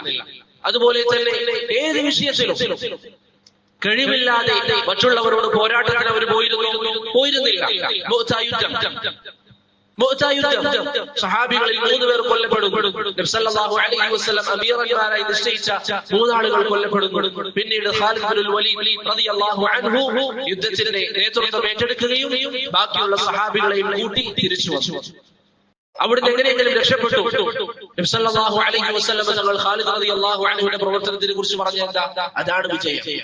ഇബ്നു കതീർ റഹിമഹുല്ലാഹ് പറഞ്ഞു, മുസ്ലിമീങ്ങൾക്ക് മറ്റു പരിക്കുകളല്ലാതെ അവരെ അവിടുന്ന് രക്ഷപ്പെടുത്തുക എന്നുള്ളതായിരുന്നു അവിടെ യഥാർത്ഥ വിജയം. അതാണ് ഗനീമത്ത്. ചില ആളുകൾ എന്ന് പറയും, അല്ല, കഴിവില്ലെങ്കിലും പോയിട്ട് യുദ്ധം ചെയ്യാം, കഴിവില്ലെങ്കിലും പോയിട്ട് അങ്ങോട്ട് ആക്രമിക്കുക, എന്നിട്ട് എല്ലാവരും കൊല്ലപ്പെട്ടാലോ അത് ഇസ്ലാമിന്റെ മാർഗത്തിലുള്ള കൊല്ലപ്പെടലാണ്. അല്ല, മാന അലൈഹി വസ്ഹാബി എന്ന് നമ്മൾ നോക്കിയാൽ ഖാലിദ് ബിൻ വലീദിന്റെ ചരിത്രത്തിൽ നമുക്ക് പാഠമുണ്ട്. ഏത് വിഷയത്തിലും അബ്ദുല്ലാഹി ബിൻ സുബൈറിനോട് സുബൈർ ബിൻ അൽ-അവ്വാം പറഞ്ഞതുപോലെ ജാദിൽഹു ബിസുനനി അബീ ബക്കർ വ ഉമർ, അബൂബക്കറിന്റെയും ഉമറിന്റെയും സുന്നത്തുകൾ വെച്ചുകൊണ്ട് ആളുകളെ നിങ്ങൾ അളക്കുക. സഹാബത്തിന്റെ സുന്നത്തുകൾ വെച്ചുകൊണ്ട് പ്രിയപ്പെട്ടവരെ ആളുകളെ നിങ്ങൾ അളന്നാൽ ഫിത്നകളൊക്കെ ഇവിടെ തീരും. അഖീദപരമായ പ്രശ്നമായിക്കൊള്ളട്ടെ, ഫിഖ്ഹിയായ ചർച്ചകളായിക്കൊള്ളട്ടെ, ആളുകൾക്കിടയിലുള്ള പരസ്പര പെരുമാറ്റമായിക്കൊള്ളട്ടെ. മറ്റൊരു ഉദാഹരണം, ഫിഖ്ഹിയായ മസാല.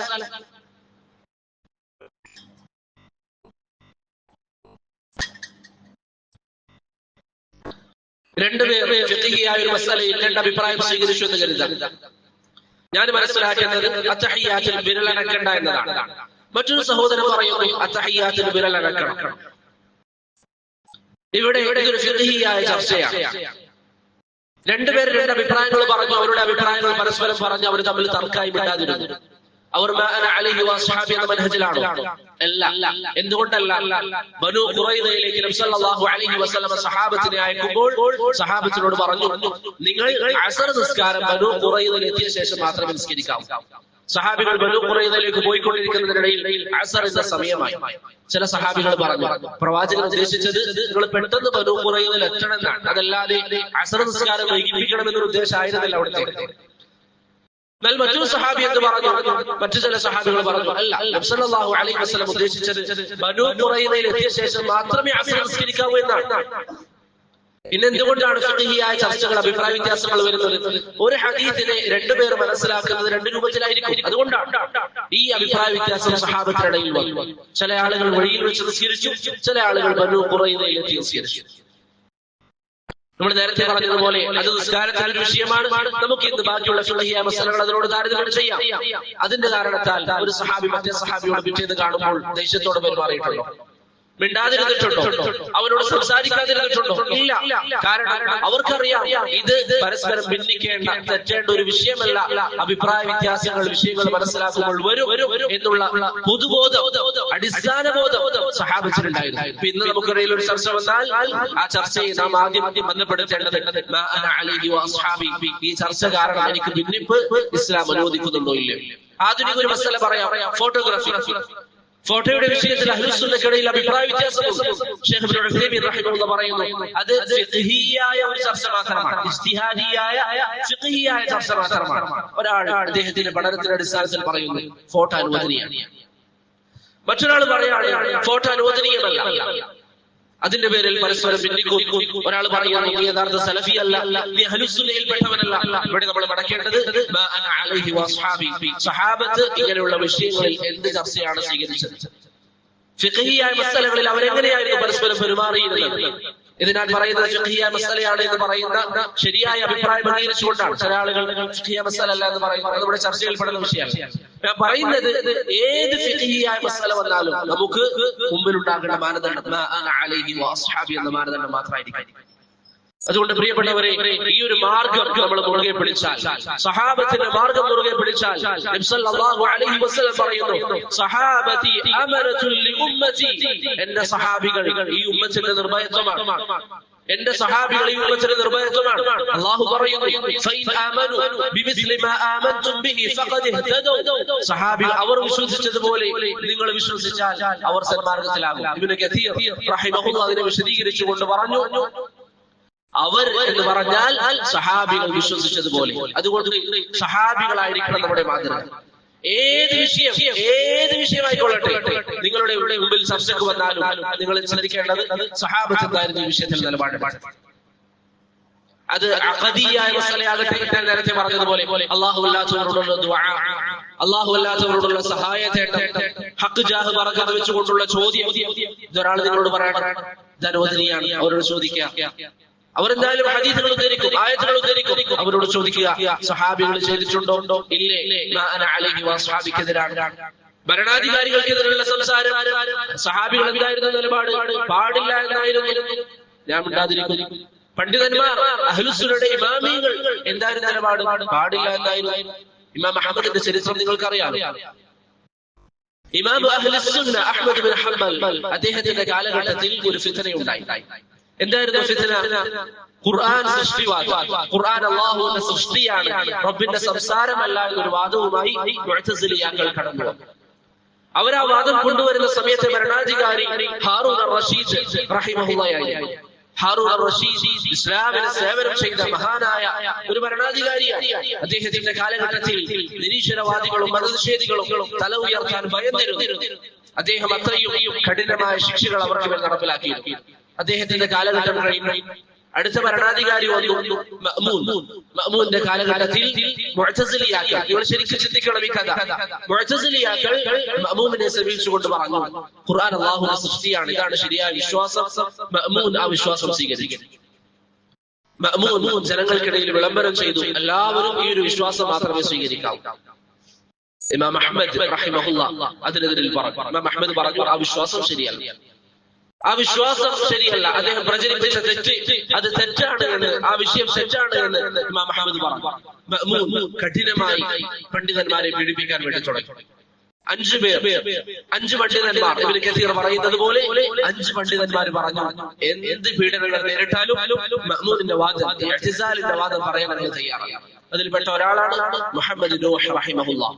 അതുപോലെ ഇമാം അഹ്മദ് റഹിമഹുല്ലാഹ്, അതുപോലെ നുഅയ്ം ബിൻ ഹമ്മാദ് അൽ-ഖുസാഇ, ഇങ്ങനെയുള്ള ചില പണ്ഡിതന്മാർ. നിങ്ങൾ ശരിക്കും ചരിത്രം മനസ്സിലാക്കണം.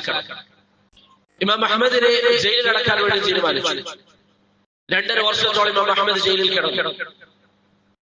ഇമാം അഹ്മദിനെ ഭരണാധികാരിയുടെ മുന്നിലേക്ക് കൊണ്ടുവരാൻ വേണ്ടി ആവശ്യപ്പെട്ടു. മുഅ്തസിം മഅ്മൂനിന്റെ മുമ്പിലേക്ക്. മഅ്മൂൻ പറഞ്ഞിരുന്നു, എന്റെ കയ്യിലെങ്ങാനും ഇമാം അഹ്മദിനെ ലഭിച്ചിരുന്നെങ്കിൽ ഇഞ്ചിഞ്ചായി ഇമാം അഹ്മദിനെ ഞാൻ കൊന്നുകളയും.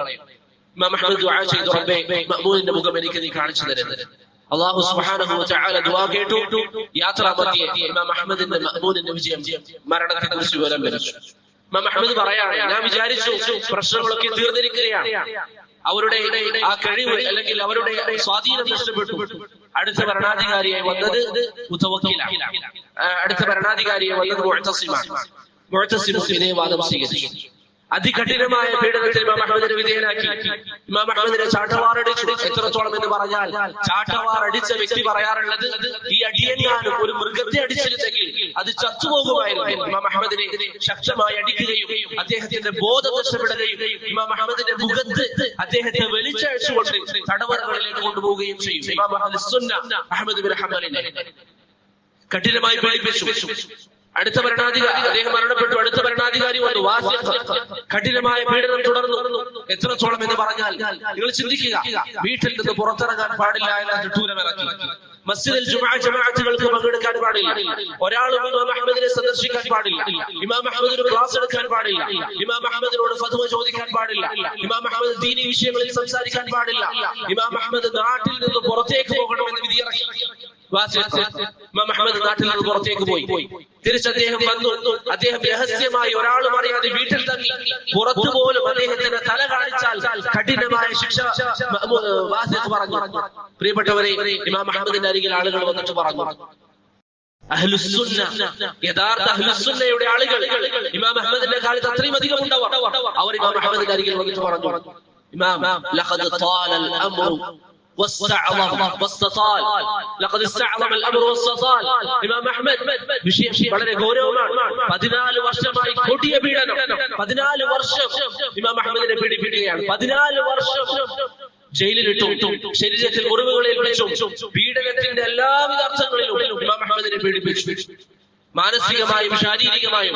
അതുകൊണ്ട് ഇമാം അഹ്മദിനോട് പറഞ്ഞു, ഭരണാധികാരികൾക്കെതിരിൽ ഇറങ്ങാൻ ഒന്ന് താങ്കൾ സമ്മതം തന്നാലും. അവര് പറയുന്ന വാദം കുഫറിന്റെ വാദമാണ്. ഖുർആൻ അല്ലാഹുവിന്റെ സൃഷ്ടിയാണെന്ന വാദം കുഫറാണ്. പക്ഷേ ആ കുഫറുണ്ടായിട്ടും അന്ന് മുസ്ലിമുകൾ ഇറങ്ങിയാൽ അതിനേക്കാളും വലിയ ഫിത്ന അവിടെ സംഭവിക്കുമെന്ന് അറിയാവുന്ന ഇമാം അഹ്മദ് ഭരണാധികാരികൾക്കെതിരെ ഇറങ്ങിയാൽ അവരുടെ കയ്യിൽ അധികാരമുണ്ട്, അവരുടെ കയ്യിൽ സ്വാധീനമുണ്ട്. അവർ തിരിച്ചക്രമിച്ചാൽ ജനങ്ങൾ ഒന്നടങ്കം നശിക്കുന്ന ഒരു അവസ്ഥ ഉണ്ടാകുമെന്ന് അറിഞ്ഞപ്പോൾ ഇമാം അഹ്മദ് പറഞ്ഞ എന്താ, പാടില്ല, ഇറങ്ങാൻ പാടില്ല. അദ്ദേഹം സബർ ചെയ്തു. അനസ് ബിൻ മാലിക് റളിയല്ലാഹു അൻഹു പറഞ്ഞതുപോലെ ഇസ്ബിറു, അദ്ദേഹം സബർ ചെയ്തു. പിന്നീട് എന്താ സംഭവിച്ചത്? അദ്ദേഹത്തിന്റെ സബർ കാരണത്താൽ അല്ലാഹു സുബ്ഹാനഹു വ തആല അദ്ദേഹത്തിന് പിന്നെ കൊണ്ടുവന്ന ഭരണാധികാരി മുതവക്കിലാണ്. അഹ്ലുസുന്നയുടെ ആശയത്തെ സഹായിക്കുന്ന, അഹ്ലുസുന്നയുടെ വിശ്വാസം ഉണ്ടായിരുന്ന മുതവക്കിൽ എന്ന് പറയുന്ന ഭരണാധികാരി വരികയും പിന്നീട് ഏതൊരു ഖാദിയെ ഒരു സ്ഥലത്ത് നിശ്ചയിക്കുമ്പോഴും ഇമാം അഹ്മദിനോട് ചോദിക്കും, ഇന്നയാളെ ഖാദിയെ നിശ്ചയിക്കുന്നതിൽ എന്താണ് അഭിപ്രായം? ഇമാം അഹ്മദ് അനുവദിച്ചാൽ മാത്രം അദ്ദേഹത്തെ ഖാദിയായി നിശ്ചയിക്കും. ഇഅ്തിസാലിന്റെ വേറെടുത്ത മുതവക്കിൽ എന്ന് പറയുന്ന ഭരണാധികാരി വരികയും അഹ്ലുസുന്നയെ സഹായിക്കുകയും ചെയ്യും. 14 വർഷത്തെ കഠിനമായ പീഡനത്തിന് ശേഷം അന്ന് ഇമാം അഹ്മദ് ഒരിക്കലും എന്ന് പറഞ്ഞിട്ടില്ല, ഭരണാധികാരികൾക്കെതിരെ ഇറങ്ങിക്കോ എന്ന് പറഞ്ഞിട്ടില്ല. അവർക്കെതിരായി പരസ്യമായി നിങ്ങൾ സ്റ്റേജ് വെച്ച് സംസാരിച്ചോ, ചില പിഴവുകൾ അവർക്കിടയിൽ ഉണ്ടല്ലോ എന്ന് പറഞ്ഞിട്ടില്ല. ഇത് സൗദിക്കെതിരെ സംസാരിക്കുന്നവർ സംസാരിക്കുന്നത് പോലെ സൗദിയിൽ അൽഹംദുലില്ലാഹ് ശിർക്കിന്റെ ഒരടയാളം പോലും ഇല്ല. തൗഹീദ് ഇത്രയും വ്യക്തമായി പറയുന്ന ദുസ്സൂറുള്ള ഏക രാജ്യം അത് സൗദി അറേബ്യ. അവിടുത്തെ ഭരണാധികാരി അൽ മലിക് സൽമാൻ ഹഫിളഹുല്ലാഹ് അദ്ദേഹം പറയാറുണ്ട്, നമ്മുടെ ദുസ്സൂറിന്റെ അടിസ്ഥാനം ഖുർആനും സുന്നത്തുമാണ്. അവിടുത്തെ കോടതികളിൽ ഇന്നും വിധി നൽകുന്നത് ഖുർആനിന്റെയും സുന്നത്തിന്റെയും അടിസ്ഥാനത്തിലാണ്. ഒറ്റപ്പെട്ട ഒരു സംഭവം എന്തെങ്കിലും ഉണ്ടാകുന്നതിനെ കുറിച്ചല്ല ഞാൻ പറയുന്നത്. അധിക വിഷയങ്ങളിലും ഖുർആനും സുന്നത്തും അടിസ്ഥാനത്തിലാണ് അവിടെ വിധി നടപ്പിലാക്കുന്നത്. ഖിസാസ് നടപ്പിലാക്കുന്നു, അതുപോലെ ഹുദൂദുകൾ നടപ്പിലാക്കുന്നു. ഇതൊക്കെ അവിടെ നടപ്പിലാക്കുന്നുണ്ട്. അവർ പറയുന്നു ഖുർആനും സുന്നത്തുമാണ് നമ്മുടെ അടിസ്ഥാനം. ശിർക്കിനെ ഒരു തരത്തിലും അനുവദിക്കാത്ത ഈ ഭരണാധികാരികൾ അവരിൽ നിന്ന് ചില പിഴവുകൾ ഉണ്ടാകുമ്പോഴേക്ക് ആളുകൾ അവർക്കെതിരെ ഇറങ്ങുന്നു, അവർക്കെതിരെ സംസാരിക്കുന്നു. ഇമാം അഹമ്മദിന്റെ ചരിത്രം അവർക്ക് പാഠമാണ്. കുഫ്ർ പറഞ്ഞ ഭരണാധികാരികൾക്കെതിരെ ഇറങ്ങാൻ പോലും ഇമാം അഹമ്മദ് അനുവദിച്ചിരുന്നില്ല. കാരണം എന്താണ്? കുഫറുണ്ടായാൽ ഇറങ്ങാമെന്ന് പ്രവാചകൻ പറഞ്ഞിട്ടുണ്ട്. പക്ഷേ അവിടെ ഇറങ്ങിയാൽ ഫിത്ന ഉണ്ടാകുമെന്ന് ഇമാം അഹമ്മദിന് അറിയാം. മഫ്സദത്ത് പരിഗണിക്കുക എന്നുള്ളത് അഹ്ലുസ്സുന്ന ഏത് കാലഘട്ടത്തിലും ചെയ്തിട്ടുള്ള കാര്യം. അതുകൊണ്ട് പ്രിയപ്പെട്ടവരെ, ഞാൻ ദീർഘിപ്പിക്കുന്നില്ല. ഞാൻ നേരത്തെ പറഞ്ഞ രണ്ടാമത്തെ വിഷയത്തിലേക്ക് നമുക്ക് ഇൻഷാ അല്ലാഹ് പ്രവേശിക്കാം. അതിനു മുമ്പ് ഞാൻ അവസാനിപ്പിക്കുമ്പോൾ പറയാൻ ഉദ്ദേശിക്കുന്ന ഒരു കാര്യം, എന്റെ പ്രിയപ്പെട്ട സഹോദരങ്ങൾ, എപ്പോഴും നിങ്ങളുടെ മനസ്സിലുണ്ടാകേണ്ട, നിങ്ങൾ കൊത്തിവെക്കേണ്ട കാര്യം, അതിന് രണ്ട് വശമുണ്ട്. ഒന്നാമത്തേത് അതാണ് വിജയിക്കുക എന്ന് പ്രവാചകൻ പറഞ്ഞിട്ടുണ്ട്. രണ്ടാമത്തേത് അത് കണ്ടെത്തിയാൽ നമുക്ക് എല്ലാ പ്രശ്നങ്ങളും തീരുകയും ചെയ്യും. ഏത് വിഷയം വന്നാലും സഹാബത്തിൽ നമുക്ക് മാതൃകയുണ്ട്. ഏത് വിഷയമായിക്കൊള്ളട്ടെ, നമുക്ക് പലപ്പോഴും അത് സഹാബത്തിന്റെ വിഷയവുമായി കണക്ട് ചെയ്യാൻ ഒരു ബുദ്ധിമുട്ടുണ്ടാകുമെന്നേ ഉള്ളൂ. അതല്ല എങ്കിൽ അവരുടെ സുന്നത്തിൽ, അവരുടെ മാർഗത്തിൽ ഏത് കാര്യത്തിലും നമുക്ക് മാതൃകയുണ്ട്. അല്ലാഹു സുബ്ഹാനഹു വ തആല സഹാബത്തിന്റെ മാർഗം മുറുകെ പിടിക്കാൻ, നബി സല്ലല്ലാഹു അലൈഹി വസല്ലമയുടെ മാർഗം മുറുകെ പിടിക്കാൻ നമുക്ക് തൗഫീഖ് നൽകി അനുഗ്രഹിക്കുമാറാകട്ടെ.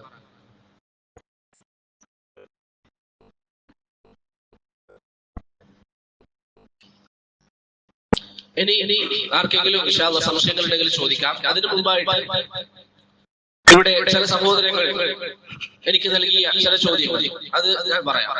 ഒന്നാമത്തേത്, ഇന്ന് ചില ആളുകൾ മഹാനായ മുആവിയ ബിൻ അബി സുഫിയാൻ റളിയല്ലാഹു അൻഹുവിനെ വിമർശിക്കുന്നു. അദ്ദേഹത്തിന്റെ വിഷയത്തിൽ നിങ്ങളൊക്കെ കേട്ടിട്ടുണ്ടാകാം. അദ്ദേഹത്തിന്റെ വിഷയത്തിൽ അദ്ദേഹത്തെ ആക്ഷേപിച്ചുകൊണ്ട് ചില ഹദീസുകൾ വന്നിട്ടുണ്ട് എന്ന് പറഞ്ഞു. അദ്ദേഹത്തിന്റെ വിഷയത്തിൽ പലതും ആളുകൾ പ്രചരിപ്പിക്കും. മുആവിയ ബിൻ അബി സുഫിയാൻ റളിയല്ലാഹു അൻഹുവിന്റെ വിഷയത്തിൽ അഹ്ലുസ്സുന്നയുടെ അഖീദ എന്താണ്? ഇവിടെ പ്രിയപ്പെട്ടവരെ, നാം മനസ്സിലാക്കേണ്ട കാര്യം, മുആവിയ സഹാബിയ, മുആവിയ റളിയല്ലാഹു അൻഹു അദ്ദേഹം സഹാബിയ, പ്രവാചകന്റെ ഭാര്യയുടെ സഹോദരനാണ് ആര്? മുആവിയ റളിയല്ലാഹു അൻഹു. അദ്ദേഹം അഹ്ലുസ്സുന്നയുടെ വിശ്വാസം അനുസരിച്ച് ധാരാളം ശ്രേഷ്ഠതകളുള്ള ഒരു വ്യക്തിയാണ്. ഇമാം ഇബ്നു അബി ആസിം റഹിമഹുല്ലാഹ് അദ്ദേഹത്തിന്റെ ഫളായിലുകൾ വിശദീകരിക്കാൻ മാത്രം ഒരു കിതാബ് എഴുതിയിട്ടുണ്ട്. അതുപോലെ അഖീദയുടെ വിഷയത്തിൽ ഗ്രന്ഥങ്ങൾ എഴുതിയ മറ്റു പണ്ഡിതന്മാർ, ഇമാം അജുരിയെ പോലെ, ഇമാം ലാലകായിയെ പോലെ, ഇബ്നു അസാകിർ, ഇമാം ദഹബി റഹിമഹുല്ലാഹ് തുടങ്ങിയ പണ്ഡിതന്മാർ അവരുടെ കിതാബുകളിൽ മുആവിയ ബിൻ അബി സുഫിയാനിന്റെ ശ്രേഷ്ഠതകൾ പറയാനായി ഓരോരോ അധ്യായങ്ങൾ മാറ്റിവെച്ചതായി നമുക്ക് കാണാൻ സാധിക്കും. മുആവിയെ കുറ്റം പറയുന്നവർ റളിയല്ലാഹു അൻഹു അവർ ചിന്തിക്കുക, എന്തുകൊണ്ടായിരിക്കും നമ്മുടെ മുൻഗാമികളായ അഇമ്മത്തുകൾ മുആവിയ ബിൻ അബി സുഫിയാന്റെ ചരിത്രം പറയാൻ, അദ്ദേഹത്തിന്റെ മഹത്വം പറയാൻ അഖീദയുടെ കിതാബുകളിൽ ദഹബിയെ പോലെയുള്ളവർ, ഇബ്നു അസാകിറിനെ പോലെയുള്ളവർ, ഇബ്നു അബി ആസിമിനെ പോലെയുള്ളവർ എന്തുകൊണ്ടായിരിക്കും അദ്ദേഹത്തിന്റെ ഫളായിലുകൾ എഴുതിയിട്ടുണ്ടാവുക? അത്രയും മഹത്വമുള്ള സ്വഹാബിയാണ് അദ്ദേഹം. അത് ഒന്ന് രണ്ട് പോയിന്റുകൾ മാത്രം ഞാൻ പറഞ്ഞു നിർത്താം, സമയം കുറവാണ്. ഒന്നാമത്തേത്, അദ്ദേഹം സഹാബിയാണ്, ഇതിൽ ആർക്കും സംശയമില്ല. മുആവിയ ബിൻ അബി സുഫിയാനെ കുറ്റം പറയുന്നവർ ചിന്തിക്കേണ്ട ഒന്നാമത്തെ കാര്യം, അദ്ദേഹം സഹാബിയാണ്. സഹീഹുൽ ബുഖാരിയിൽ ഒരു അധ്യായം തന്നെയുണ്ട്, ബാബു ദിക്രി മുആവിയ, മുആവിയ റളിയല്ലാഹു അൻഹുവിനെ കുറിച്ചുള്ള അധ്യായം. അതിൽ ഇബ്നു അബ്ബാസ് റളിയല്ലാഹു അൻഹുവിന്റെ ഒരു ഹദീസ്, അദ്ദേഹത്തിന്റെ ഒരു വാക്ക് ഇമാം ബുഖാരി ഉദ്ധരിക്കുന്നതായി കാണാം. ഒരിക്കൽ മുആവിയ റളിയല്ലാഹു അൻഹു ഒരു റക്അത്ത് വിത്ർ നിസ്കരിച്ചു. ചില ആളുകൾ ഇബ്നു അബ്ബാസ് റളിയല്ലാഹു അൻഹുവിന്റെ അരികിൽ വന്നിട്ട് പറഞ്ഞു, ഇങ്ങനെ മുആവിയ ഒരു റക്അത്ത് നിസ്കരിച്ചിട്ടുണ്ട് എന്ന് പറഞ്ഞപ്പോൾ അദ്ദേഹത്തോട് തിരിച്ച് മഹാനായ ഇബ്നു അബ്ബാസ് റളിയല്ലാഹു അൻഹു പറഞ്ഞു, അദ്ദേഹം ഫഖീഹാണ്, മുആവിയ ഫഖീഹാണ്. നബി സല്ലല്ലാഹു അലൈഹി വസല്ലമയുടെ സ്വഹാബത്തിന് പരസ്പരം അറിയാം, അതുകൊണ്ട് പറഞ്ഞു അദ്ദേഹം ഫഖീഹാണ്, അദ്ദേഹം അറിയുന്ന വ്യക്തിയാണ് എന്ന് ഇബ്നു അബ്ബാസ് റളിയല്ലാഹു അൻഹു പറഞ്ഞു. അപ്പോൾ സ്വഹാബിയാവുക എന്ന് പറയുന്നത് തന്നെ ഏറെ ശ്രേഷ്ഠമായ കാര്യമാണ്. അബ്ദുറഹ്മാൻ ബിൻ യഹ്യ അൽ-മുഅല്ലിമി റഹിമഹുല്ലാഹ് അദ്ദേഹത്തിന്റെ അൽ-അൻവാറുൽ കാശിഫയിൽ, അതുപോലെ ഇബ്നുൽ ഖയ്യിം മനാറുൽ മുനീഫിൽ വിശദീകരിക്കുന്നതായി കാണാം, സഹാബിയാകുക എന്ന ഫളിൽ അതെല്ലാ സഹാബികൾക്കും ഉൾക്കൊള്ളുന്ന കാര്യമാണ്. അതിൽപ്പെട്ട ഒരാളാണ് ആര്? Muawiya bin Abi Sufyan. Muawiya bin Abi Sufyan അദ്ദേഹം അത്രയും ശ്രേഷ്ഠതയുള്ള വ്യക്തിയാണ് എന്നതിൽ അഹ്ലുസുന്നയിൽ തർക്കമില്ല.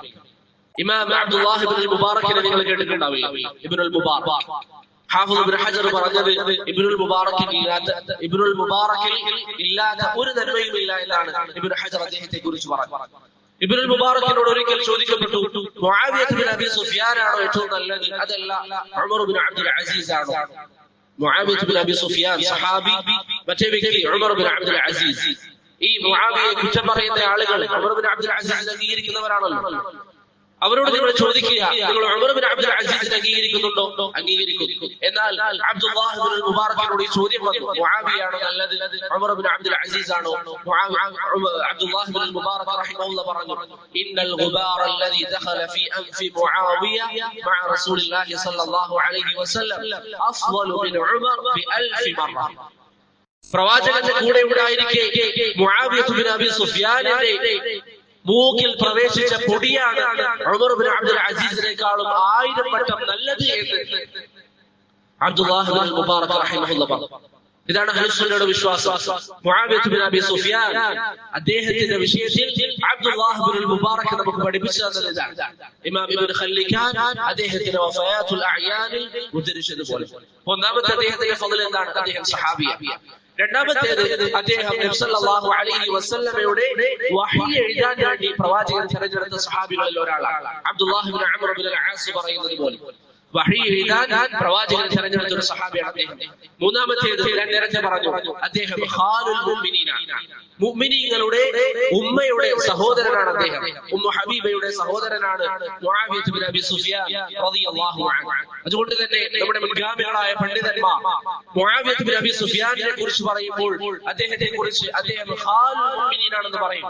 ഇമാം അൽ ഖല്ലാൽ അദ്ദേഹത്തിന്റെ സുന്നയിൽ, ഇബ്നു ബത്തൂഹ അദ്ദേഹത്തിന്റെ അൽ ഇബാനയിലും ഒക്കെ ഖാലുൽ മുഅ്മിനീൻ എന്ന പ്രയോഗം നടത്തിയതായി നമുക്ക് കാണാൻ സാധിക്കും. നാലാമത്തെ കാര്യം, മുആവിയ റളിയല്ലാഹു അൻഹു സ്വർഗ്ഗാവകാശിയാണ്. മുആവിയ റളിയല്ലാഹു അൻഹു സ്വർഗ്ഗാവകാശിയാണ്. രണ്ട് തരം തെളിവുകൾ അതിനുണ്ട്. ഒന്നാമത്തേത് നബി സല്ലല്ലാഹു അല്ലാഹു സുബ്ഹാനഹു വ തആല പറഞ്ഞു, വകുല്ലൻ വഅദ അല്ലാഹുൽ ഹുസ്ന. സഹാബികളിൽ എല്ലാവർക്കും അല്ലാഹു ഹുസ്ന വാഗ്ദാനം ചെയ്തിട്ടുണ്ട്, അല്ലെങ്കിൽ എല്ലാവർക്കും അല്ലാഹു സ്വർഗ്ഗം വാഗ്ദാനം ചെയ്തിട്ടുണ്ട്. ഇബ്നു ഹസ്ബ് റഹിമഹുല്ലാഹ് പറഞ്ഞതായി കാണാം. അതുപോലെ ഇമാം അഹ്മദ് റഹിമഹുല്ലാഹ് പറഞ്ഞതായി കാണാം, ഇദാ ലം യകുൻ അസ്ഹാബു റസൂലില്ലാഹി മിൻഹും ഫമൻ യകുൻ. الحجة في بيان المحجة എന്ന കിതാബിൽ അസ്ബഹാനി റഹിമഹുല്ലാഹ് ഇമാം അഹ്മദിന്റെ വാക്കുദ്ധരിക്കുന്നതായി കാണാം, സഹാബികൾ അതിൽപ്പെട്ടവരല്ലെങ്കിൽ വേറെ ആരാണ് അതിൽ ഉൾപ്പെടുക? അപ്പോൾ സ്വർഗ്ഗം കൊണ്ട് സന്തോഷ വാർത്ത നൽകപ്പെട്ടവരിൽ എല്ലാ സഹാബികളും ഉൾപ്പെടുമെന്നുള്ളത് ഇമാം അഹ്മദിന്റെയും ഇമാം ഇബ്നു ഹസ്മിന്റെയും അഭിപ്രായമായി നമുക്ക് കാണാൻ സാധിക്കും. അതാണ് പൊതുവായ തെളിവ്. എല്ലാ സഹാബത്തും സ്വർഗ്ഗത്തിലാണ്. അതിൽപ്പെട്ട ഒരു സഹാബിയാണ് മുആവിയ. രണ്ടാമത്തെ തെളിവ് എന്താണ്? മുആവിയ റളിയല്ലാഹു അൻഹുവിന്റെ വിഷയത്തിൽ വന്നിരിക്കുന്ന ഒരു ഹദീസാണ്. നബി സല്ലല്ലാഹു അലൈഹി വസല്ലം തങ്ങൾ പറഞ്ഞതായി ഇമാം ബുഖാരി റഹിമഹുല്ലാഹു ഉദ്ധരിക്കുന്ന ഹദീസിൽ കാണാം, അവ്വലു ജയ്ഷിൻ മിൻ ഉമ്മത്തി യഗ്സൂനൽ ബഹർ ഖദ് ഔജബു. എന്റെ ഉമ്മത്തിൽ നിന്ന് ആദ്യമായി കടൽ മാർഗം യുദ്ധത്തിൽ ഏർപ്പെടുന്നവർക്ക് അല്ലാഹു സുബ്ഹാനഹു വ തആല നിർബന്ധമാക്കിയിരിക്കുന്നു. ഹാഫിദ് ഇബ്നു ഹജർ അതിനെ വിശദീകരിച്ചുകൊണ്ട് പറഞ്ഞു, അഥവാ അവർക്ക് അല്ലാഹു മഗ്ഫിറത്ത് നിർബന്ധമാക്കിയിരിക്കുന്നു, അവർ സ്വർഗ്ഗാവകാശികളാണ്. ആരാണ് ആദ്യമായി കടലിൽ സൈന്യവുമായി ഇറങ്ങിയത്? മുആവിയ ബിൻ അബി സുഫിയാൻ റളിയല്ലാഹു അൻഹു.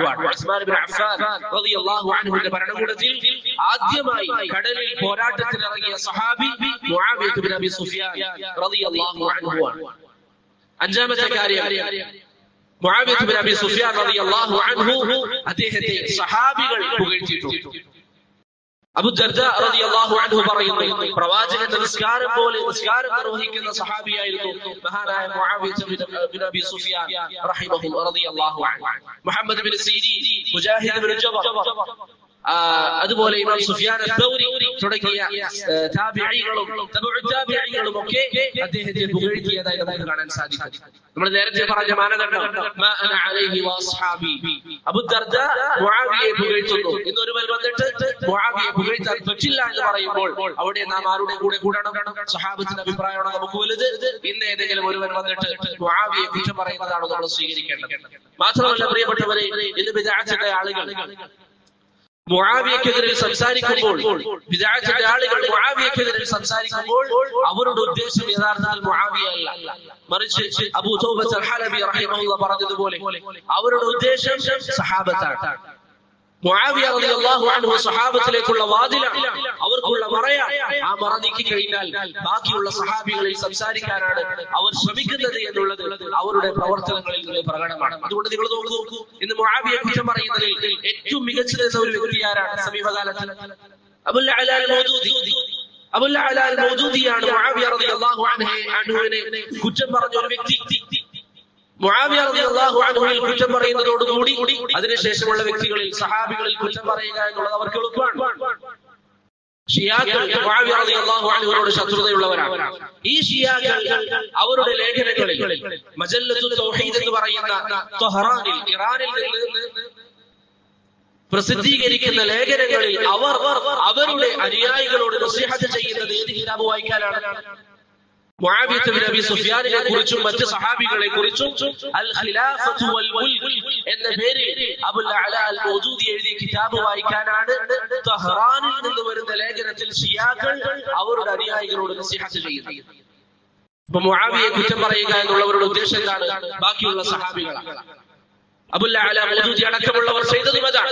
അതുകൊണ്ട് പ്രിയപ്പെട്ടവരെ, മുആവിയ ഇബ്നു അബീ സുഫിയാൻ ഈ പറയുന്ന സ്വർഗ്ഗം കൊണ്ട് സന്തോഷവാർത്ത നൽകപ്പെട്ട നബി സല്ലല്ലാഹു അലൈഹി വസല്ലമയുടെ ഭാര്യയുടെ സഹോദരനായ മുഅ്മിനീങ്ങളുടെ ഖാലായ നബി സല്ലല്ലാഹു അലൈഹി വസല്ലം അല്ലാഹുവിൽ നിന്ന് വരുന്ന സന്ദേശം എഴുതി വെക്കാൻ വേണ്ടി തിരഞ്ഞെടുത്ത സഹാബിയാണ് മുആവിയ റളിയല്ലാഹു അൻഹു. അതാണ് അദ്ദേഹത്തിന്റെ ഫളായിലുകൾ. ഇനി അദ്ദേഹത്തിനെതിരെ ആരോപണങ്ങൾ പറയുന്നവർ ഉന്നയിക്കുന്ന ചില വിഷയങ്ങളും അതിന് ലളിതമായ ഒറ്റവാക്കിലുള്ള മറുപടി ഇബ്നുൽ ഖയ്യിം റഹിമഹുല്ലാഹ് അൽ മനാറുൽ മുനീഫിൽ പറയുന്നതായി കാണാം. മുആവിയ ഇബ്നു അബീ സുഫിയാൻ എന്ന വിഷയത്തിൽ വന്നിരിക്കുന്ന അദ്ദേഹത്തെ ആക്ഷേപിച്ചുകൊണ്ട് പ്രചരിപ്പിക്കപ്പെടുന്ന ഹദീസുകളെല്ലാം ദുർബലമാണ്, അല്ലെങ്കിൽ കളവുകളാണ് എന്ന് ഇബ്നുൽ ഖയ്യിം റഹിമഹുല്ലാഹ് പറയുന്നതായി കാണാം. ധാരാളം ഹദീസുകൾ പ്രചരിപ്പിക്കുന്നു. നിങ്ങൾ ഏത് കേട്ടാലും മനസ്സിലാക്കുക, അദ്ദേഹത്തെ ആക്ഷേപിച്ചുകൊണ്ടാണെങ്കിൽ ചില ഹദീസുകൾ ആക്ഷേപമായിരിക്കില്ല, പക്ഷേ ആളുകൾ വളച്ചൊടിക്കും. അദ്ദേഹത്തെ ആക്ഷേപിച്ചുകൊണ്ട് എന്തെങ്കിലും ഒരു ഹദീസ് നിങ്ങൾ കേട്ടു, നിങ്ങൾ അറിയുക, അതിൽ നിങ്ങൾ അധികം ചർച്ചയ്ക്ക് പോകേണ്ടതില്ല, അത് കളവായിരിക്കും. ഇബ്നുൽ ഖയ്യിം നിങ്ങൾക്ക് ആ ഭാഗം വ്യക്തമാക്കി നൽകിയിരിക്കുകയാണ്, അത് കളവാണ്. ഒരു ഉദാഹരണം ഞാൻ പറയാം. ഇന്ന് ചിലർ പ്രചരിപ്പിക്കുന്ന ഹദീസാണ്, നബി സല്ലല്ലാഹു അലൈഹി വസല്ലം പറഞ്ഞു, നിങ്ങൾ എന്റെ മിമ്പറിൽ മുആവിയയെ കണ്ടാൽ അവനെ കൊന്നുകളയുക എന്ന് നബി സല്ലല്ലാഹു അലൈഹി വസല്ലം പറഞ്ഞിട്ടുണ്ട്. ചിലർ പ്രചരിപ്പിക്കുന്ന ഹദീസാണ്. ഈ ഹദീസ് സ്വീകാര്യമാണോ? അല്ല, ഈ ഹദീസ് ദുർബലമാണ്. ഹദീസിന്റെ ചർച്ചകളിലേക്ക് നിങ്ങൾ പോയാൽ ധാരാളം സഹാബികളിൽ ഉദ്ധരിക്കപ്പെട്ടതായി കാണാം. അബൂ സഈദ് അൽ ഖുദ്രി, അബ്ദുല്ലാഹി ഇബ്നു മസ്ഊദ്, ജാബിർ ഇബ്നു അബ്ദുല്ലാഹ്, സഹൽ ഇബ്നു ഹുനൈൻ തുടങ്ങിയ സഹാബികൾ പലരിൽ നിന്നും ഇത് ചേർത്ത് ഉദ്ധരിക്കപ്പെടുന്നതായി കാണാം. എന്നാൽ ഇതൊക്കെ ദുർബലമാണ്, അല്ലെങ്കിൽ കെട്ടിച്ചമച്ചപ്പെട്ടതാണ്. ജുറഖാനി അദ്ദേഹത്തിന്റെ അൽ അബാതീൽ വൽ മനാകീർ എന്ന കിതാബിൽ ഇത് കളവാണെന്ന് പറയുന്നതായി കാണാം. അൽ ഇമാം അൽ ബുഖാരി അദ്ദേഹത്തിന്റെ അൽ ഔസത്തിൽ അത് ദഈഫാണെന്ന് പറയുന്നതായി കാണാം. അൽ ഇമാം അൽ ഉഖൈലി അദ്ദേഹത്തിന്റെ ദുഅഫാഉൽ കബീർ ഇത് സ്വീകാര്യമല്ലെന്ന് പറയുന്നതായി കാണാം. ഇബ്നു അസാകിർ താരീഖ് ദിമഷ്ഖിൽ, അദ്ദഹബി സിയർ അലാം നുബലാഇൽ, ഇബ്നു ഇറാഖ് അൽ കിലാനി അദ്ദേഹത്തിന്റെ തൻസീഹു ശരീഅയിൽ തുടങ്ങിയ ഗ്രന്ഥങ്ങളിലൊക്കെ പറയുന്നതായി കാണാം. ഇത് നബി സല്ലല്ലാഹു അലൈഹി വസല്ലമയുടെ പേരിൽ കളവായി കെട്ടിച്ചമക്കപ്പെട്ടതാണ്. ഇങ്ങനെ അഹ്ലുസുന്നയുടെ വലിയ വലിയ പണ്ഡിതന്മാർ ബുഖാരിയെ പോലെയുള്ള, ഉഖൈലിയെ പോലെയുള്ള കിബാറുകൾ നിഷേധിച്ച ഹദീസുകളാണ് മുആവിയ റളിയല്ലാഹു അൻഹുവിന്റെ വിഷയത്തിൽ ഇവർ ആരോപിക്കുന്ന പല വിഷയങ്ങളും. അതുകൊണ്ട് പ്രിയപ്പെട്ടവരെ, ധാരാളമുള്ളത് കൊണ്ട് ഒക്കെ പറയുക എന്നുള്ളത് സമയം അനുവദിക്കുന്ന കാര്യമല്ല. ഇവിടെ നിങ്ങൾ മനസ്സിലാക്കേണ്ടത് ഇബ്നുൽ ഖയ്യിം നിങ്ങൾക്ക് പറഞ്ഞു തരുന്ന കാര്യമാണ്. ഒരാൾ നിങ്ങളോട് വന്നിട്ട് പറയാണ്, പ്രവാചകൻ മുആവിയെ കുറ്റം പറഞ്ഞിട്ടുണ്ട്, എന്നിട്ട് എന്താ ഹദീസ് പറയും? ആദ്യം നിങ്ങൾ നോക്കേണ്ടത് ആ ഹദീസ് എങ്ങനെയാണോ അതെല്ലാം അവർ വളച്ചൊടിച്ചതാണ്. ഇനി അതല്ല, നേർക്കുനേർ അത് മുആവിയെ കുറ്റം പറയുന്നതാണെങ്കിൽ നിങ്ങൾ അറിയുക, അത് കളവാണ്. ഇബ്നുൽ ഖയ്യിം പറഞ്ഞതുപോലെ അത് കളവാണ്. ഉദാഹരണത്തിന് ചിലർ പറയും മുആവിയ റളിയല്ലാഹു അൻഹു അലി ഇബ്നു അബീ ത്വാലിബിനെ ചീത്ത പറയാറുണ്ട്. ഇബ്നു കസീർ റഹിമഹുല്ലാഹ് പറയുന്നു, അങ്ങനെ ഒന്ന് മുആവിയയിൽ സ്ഥിരപ്പെട്ടിട്ടില്ല. കഴിഞ്ഞു. ഇബ്നു കതീർ നമുക്ക് പറഞ്ഞുതരാണ് അങ്ങനെ ഒന്ന് സ്ഥിരപ്പെട്ടു വന്നിട്ടില്ല. അദ്ദേഹത്തിന് അൽ ബിദായത്ത് വന്നിഹായ അപ്പോൾ മുആവിയ ഇബ്നു അബി സുഫിയാൻ മഹാനായ സഹാബിയാണ്, ധാരാളം ഫളായിലുകളുള്ള വ്യക്തിയാണ്. എന്നാൽ ഇന്ന് ചില ആളുകൾ അദ്ദേഹത്തിനെതിരെ കൊണ്ടുവരുന്ന ഈ ആരോപണങ്ങൾ അവർക്ക് മുമ്പ് അബുൽ അഅല മൗദൂദിയെ പോലെയുള്ള ചില ആളുകൾ കൊണ്ടുവന്നിട്ടുണ്ട്. പക്ഷേ അൽഹംദുലില്ലാഹ് അഹ്ലുസുന്നയുടെ ഉലമാക്കൾ മുആവിയയുടെ ഫളായിലുകൾ പറഞ്ഞുകൊണ്ടേയിരിക്കും. ഇവർ ഇങ്ങനെ മുആവിയക്കെതിരെ പറയുന്നത് കാരണത്താൽ മുആവിയയുടെ വിഷയത്തിൽ ധാരാളം ഗ്രന്ഥങ്ങൾ അഹ്ലുസുന്നയുടെ ഉലമാക്കൾ രചിച്ചതായും നമുക്ക് കാണാൻ സാധിക്കും. രണ്ടാമത്തെ കാര്യം യസീദ് ബിൻ മുആവിയയെ കുറിച്ചും കർബലയെ കുറിച്ചും ഒരു വിശദീകരണമാണ്. എന്നോട് ചില സഹോദരങ്ങൾ ചോദിച്ച ഒരു വിഷയം അതാണ്. യസീദ് ബിൻ മുആവിയയുടെ വിഷയത്തിൽ നമ്മൾ സ്വീകരിക്കേണ്ട നിലപാട് എന്താണ്? അതുപോലെ തന്നെ എന്താണ് ഈ കർബല യുദ്ധം അല്ലെങ്കിൽ കർബലയിൽ സംഭവിച്ചിരിക്കുന്ന കാര്യം എന്താണ്?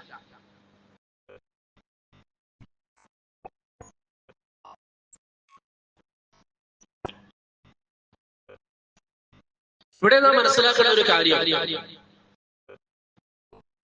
ഖിലാഫത്തുർ റാഷിദക്ക്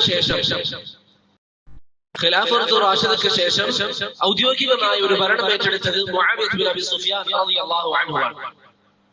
ഇടക്കാലം ഹസൻ റളിയല്ലാഹു അൻഹു കുറച്ച് ഭരിച്ചിരുന്നുവെങ്കിലും പിന്നീട് ഭരണം ഏറ്റെടുത്തത് മുആവിയ ഇബ്നു അബി സുഫിയാൻ റളിയല്ലാഹു അൻഹു ആണ്. മുആവിയ റളിയല്ലാഹു അൻഹുവിന്റെ ഭരണം അത് രാജഭരണം എന്ന നിലയിലായി. ഇവിടെ ഒന്നാമതായി നാം മനസ്സിലാക്കേണ്ട കാര്യം, ചില ആളുകൾ രാജഭരണം അത് ഇസ്ലാമികമല്ല, അത് തെറ്റാണ് എന്ന് പറഞ്ഞ് സംസാരിക്കും. ഇവിടെ ഞാൻ നേരത്തെ പറഞ്ഞ മാ അന അലൈഹി വഅസ്ഹാബി എന്നതിൽ നിങ്ങൾ ചിന്തിച്ചു നോക്കിയാൽ ആദ്യമായി രാജഭരണം കൊണ്ടുവന്നത് ആരാണ്? മുആവിയ ഇബ്നു അബി സുഫിയാൻ. പിന്നെ മുആവിയ ഇബ്നു അബി സുഫിയാനും ബാക്കിയുള്ള ഖുലഫാഉർ റാഷിദീങ്ങളുടെ ഭരണം നോക്കിയാൽ അതിൽ തമ്മിലുള്ള ഒരു വ്യത്യാസം എന്താണ്? എല്ലാവരും ഒരു നീതിയോടുകൂടി ഭരിച്ചവരാണ്. ശൈഖുൽ ഇസ്ലാം ഇബ്നു തൈമിയ്യ റഹിമഹുല്ലാഹ് പറയുന്നത് പോലെ മുആവിയ ഇബ്നു അബി സുഫിയാൻ നീതിയോടെ ഭരിച്ചു എന്നതിൽ ഒരാൾക്കും തർക്കമില്ല. ഏറ്റവും നല്ല ഭരണാധികാരിയായിരുന്നു മുആവിയ. പക്ഷെ ഒരു വ്യത്യാസം വന്നത് മുആവിയ റളിയല്ലാഹു അൻഹു അദ്ദേഹത്തിന് ശേഷം ഭരണം ഏൽപ്പിച്ചു കൊടുത്തത് യസീദ് ബിൻ മുആവിയക്കാണ്. അടിസ്ഥാനപരമായി മക്കളെ ഭരണാധികാരം ഏൽപ്പിക്കുക എന്നുള്ളത് ഒരു കാരണവുമില്ലാതെ നേരിട്ട് മക്കളെ ഭരണാധികാരം ഏൽപ്പിക്കുക എന്ന് പറയുന്നത് പാടില്ലാത്തതാണ്. ഇമാം ഇബ്നു ഹസ്ബ് റഹിമഹുല്ലാഹ് അൽ-ഫിസ്സലി ആ വിഷയത്തിൽ ഇജ്മാ ഉദ്ധരിക്കുന്നു. മക്കളെ ഭരണാധികാരം ഏൽപ്പിക്കുക എന്നുള്ളത് അടിസ്ഥാനം പാടില്ല എന്നുള്ളതാണ്. എന്നാൽ അവർക്ക് യോഗ്യതയുണ്ട് അല്ലെങ്കിൽ അവർ ഭരണം ഏറ്റെടുത്തിട്ടില്ല എങ്കിൽ ഫിത്നകൾ ഉണ്ടാകും, പ്രശ്നങ്ങൾ ഉണ്ടാകും എന്ന സാഹചര്യമാണെങ്കിൽ അവരെ ഭരണമേൽപ്പിക്കുക എന്നുള്ളത് അനുവദനീയമാണ്. നിങ്ങൾക്ക് അറിയാമല്ലോ, ദീനിൽ മസ്ലഹത്ത് പരിഗണിക്കുക എന്ന് പറയുന്നത് ഏറെ പ്രധാനപ്പെട്ട ഒരു കാര്യമാണ്. അതുകൊണ്ട് തന്നെ ഇബ്നു ഖൽദൂൻ റഹിമഹുല്ലാഹ് അദ്ദേഹത്തിന്റെ താരീഖിൽ ഇബ്നു ഖൽദൂൻ എന്ന് പറയുന്നത് ചരിത്രത്തെ അത്രയും വിശാലമായി മനസ്സിലാക്കിയ വലിയ ചരിത്രകാരനാണ്. അദ്ദേഹം പറയുന്നു മുആവിയ ഇബ്നു അബി സുഫിയാൻ റളിയല്ലാഹു അൻഹുവിന്റെ കാലഘട്ടത്തിൽ ബനു ഉമയ്യ ഗോത്രത്തിൽ നിന്ന് അല്ലെങ്കിൽ ആ വിഭാഗത്തിൽ നിന്ന് ഭരണം പുറത്തേക്ക് പോയാൽ പല പ്രശ്നങ്ങളും അവിടെ ഉണ്ടാകുമായിരുന്നു. അതുകൊണ്ടാണ് മുആവിയ റളിയല്ലാഹു അൻഹു അദ്ദേഹത്തിന്റെ മകനെ ഭരണമേൽപ്പിച്ചത്. ബനു ഉമയ്യ ഗോത്രത്തിൽ നിന്ന് പുറത്തേക്ക് പോയാൽ വേറെ പല പ്രശ്നങ്ങളും ഉണ്ടാകുന്ന കാരണത്താലായിരുന്നു മുആവിയ റളിയല്ലാഹു അൻഹു അദ്ദേഹത്തിന്റെ മകനെ ഭരണമേൽപ്പിച്ചിരുന്നത് എന്ന് ചരിത്രങ്ങൾ വിശദീകരിച്ചുകൊണ്ട് ഇബ്നു ഖൽദൂൻ അദ്ദേഹത്തിന്റെ താരീഖിൽ പറയുന്നതായി നമുക്ക് കാണാൻ സാധിക്കും. കാരണം അന്നത്തെ ഒരു രാഷ്ട്രീയ പശ്ചാത്തലം അങ്ങനെയായിരുന്നു. പുറത്തേക്ക് ഭരണമേൽപ്പിച്ചാൽ പ്രശ്നങ്ങൾ ഉണ്ടാകുമായിരുന്നു. അതുകൊണ്ടാണ് അദ്ദേഹം അവിടെ അങ്ങനെ ഭരണമേൽപ്പിച്ചിരുന്നത്. അതാണ് ഞാൻ നേരത്തെ പറഞ്ഞത്. ഒരു മസ്ലഹത്ത് പരിഗണിച്ചുകൊണ്ടാണെങ്കിൽ നിങ്ങൾക്കറിയാം, ചില ഹറാമായ കാര്യങ്ങൾ ചില മസ്ലഹത്ത് പരിഗണിച്ചുകൊണ്ട് അനുവദിക്കപ്പെടുന്ന സാഹചര്യം ഉണ്ടാകും. ഇതൊരു ഉമ്മത്തിന്റെ മസ്ലഹത്താണ്. ഒരു അന്യസ്ത്രീയെ നോക്കുന്നതിന്റെ ഹുക്ം എന്താണ്? ഹറാമാണ്. പക്ഷെ വിവാഹാലോചന ഉണ്ടെങ്കിൽ നോക്കൽ അനുവദനീയമാണ്. കാരണം അവിടെ ഒരു മസ്ലഹത്ത്. എന്താണ് മസ്ലഹത്ത്? നബി സല്ലല്ലാഹു അലൈഹി വസല്ലം പറഞ്ഞു, ഹത്താ യുഅ്തമ ബൈനകുമാ, നിങ്ങൾക്കിടയിൽ ബന്ധം കാലാകാലം നിലനിൽക്കാൻ. എന്നാൽ ഇതൊരു ഉമ്മത്തിന്റെ മസ്ലഹത്താണ്. മറ്റൊരു സ്ഥലത്തേക്ക് ഭരണം ഏൽപ്പിച്ചാൽ അവിടെ രക്തച്ചൊരിച്ചിലുണ്ടാകും, ആളുകൾക്കിടയിൽ പ്രശ്നമുണ്ടാകും, കലാപങ്ങൾ ഉണ്ടാകും. പ്രത്യേകിച്ച് ആ കാലഘട്ടത്തിൽ ഒരു രാഷ്ട്രീയ പശ്ചാത്തലം വായിക്കുന്ന ഏതൊരാൾക്കും മനസ്സിലാകും ചെറിയ ചെറിയ പ്രശ്നങ്ങൾ അപ്പുറവും ഇപ്പുറവും ഒക്കെ ഉണ്ടാകുന്ന ഒരു കാലഘട്ടമായിരുന്നു അത്. അതുകൊണ്ട് മുആവിയ ഇബ്നു അബി സുഫിയാൻ യസീദിനെ ഭരണം ഏൽപ്പിച്ചു. ഇവിടെ മറ്റൊരു വിഷയം, യസീദ് ബിൻ മുആവിയ റളിയല്ലാഹു അൻഹു ഭരണം ഏറ്റെടുത്തപ്പോൾ അതിനോട് സഹാബത്തിന്റെ നിലപാട്, ഭൂരിപക്ഷം സഹാബത്തിന്റെ നിലപാട് എന്തായിരുന്നു? അവർ എതിർത്തു അല്ലെ അംഗീകരിച്ചു? എന്തായിരുന്നു? അംഗീകരിച്ചു. അബ്ദുല്ലാഹ് ഇബ്നു ഉമർ അടക്കമുള്ള സഹാബികൾ യസീദിനെ ബൈഅത്ത് ചെയ്തു. മുആവിയ ബിൻ അബി സുഫിയാൻ റളിയല്ലാഹു അൻഹുവിന്റെ മരണത്തിന് ശേഷം. അങ്ങനെയാണ് അദ്ദേഹത്തിന്റെ ഭരണം വരുന്നത്.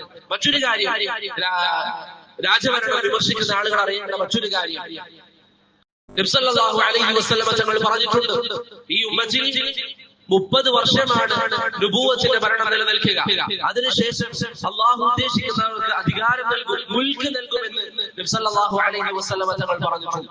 ഇമാം തബറാനി ഉദ്ധരിക്കുന്ന ഒരു ഹദീസിൽ നബി സല്ലല്ലാഹു അലൈഹി വസല്ലം പറഞ്ഞു, ആദ്യം നുബുവത്തായിരിക്കും, പിന്നീട് നുബുവത്തിന്റെ മനഹജിൽ ഖിലാഫത്ത് നടക്കും, അത് അനുഗ്രഹമായിരിക്കും. ശേഷം രാജഭരണം വരും, അതും അനുഗ്രഹമായിരിക്കും. പിന്നീട് അക്രമം നിറഞ്ഞ രാജഭരണം വരുമെന്ന് നബി സല്ലല്ലാഹു അലൈഹി വസല്ലം തങ്ങൾ പറഞ്ഞു.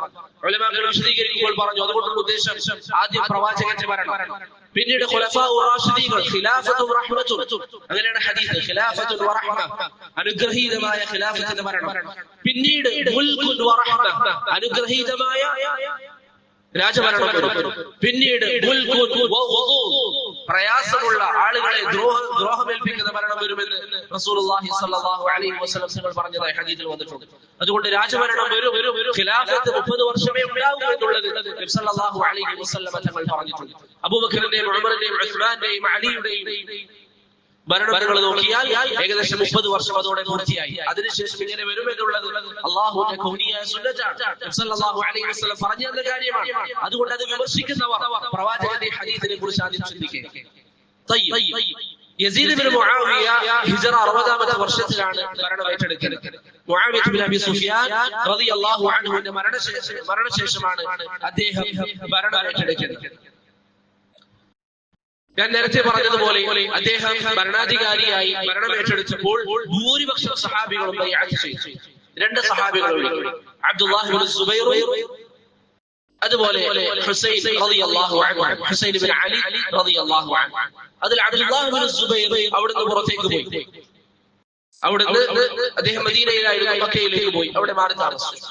എന്നാൽ ഹുസൈൻ റളിയല്ലാഹു അൻഹു അദ്ദേഹത്തോട് ബൈഅത്ത് ചെയ്യാൻ വേണ്ടി ആവശ്യപ്പെട്ടപ്പോൾ അദ്ദേഹം ആദ്യം ബൈഅത്ത് ചെയ്തിരുന്നില്ല.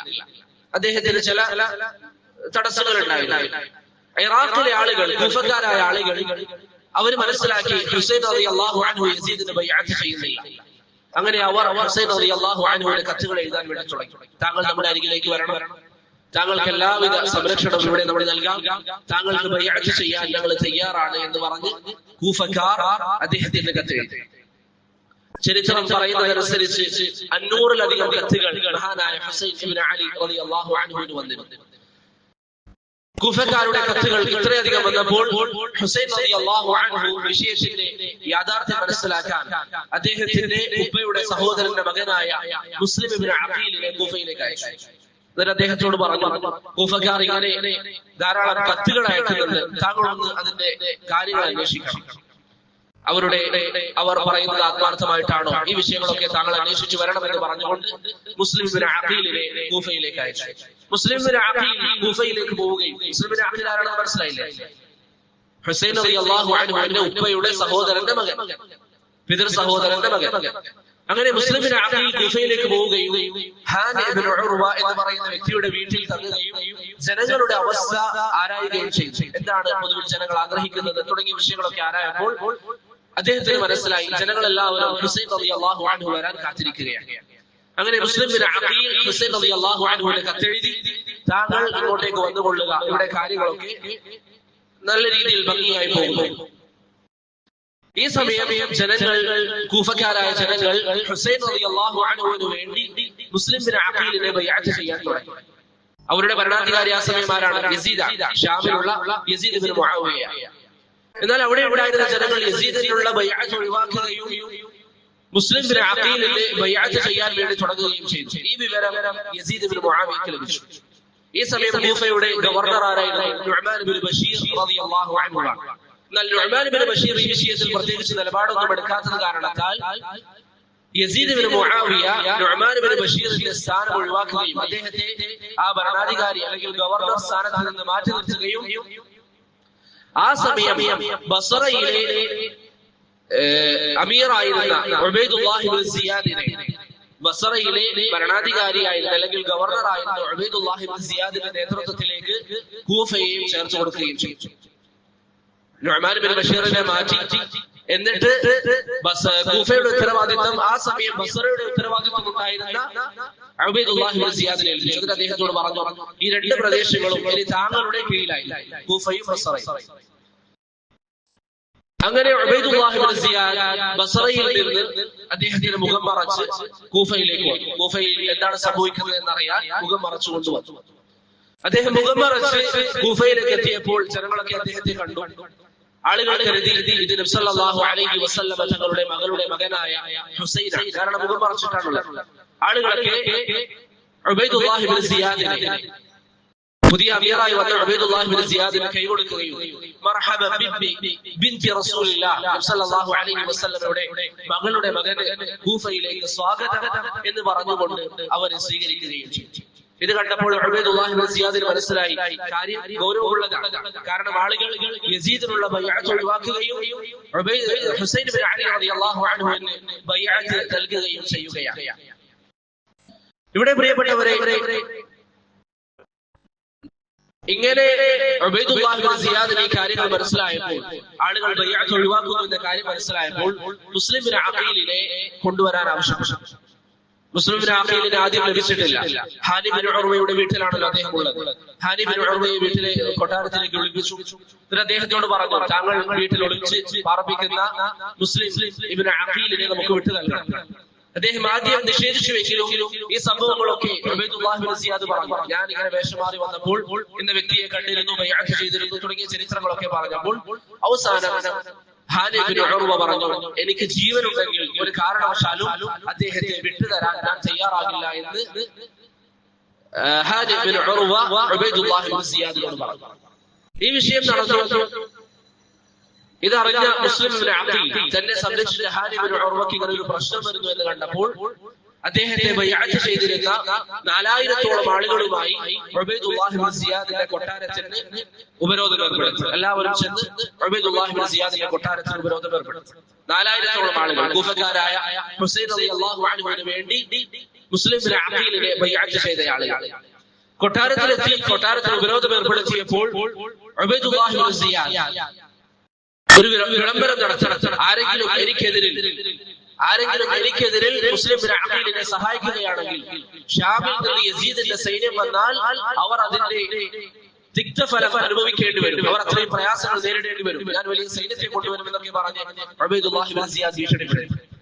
ചരിത്രം പറയുന്നതനുസരിച്ച് ഇത് കേട്ടപ്പോൾ എല്ലാവരും, ഏകദേശം 30 ആളുകൾ ഒഴികെ ബാക്കി എല്ലാ ആളുകളും മുസ്ലിം ഇബ്നു അഖീലിനെ വിട്ടുപോയി.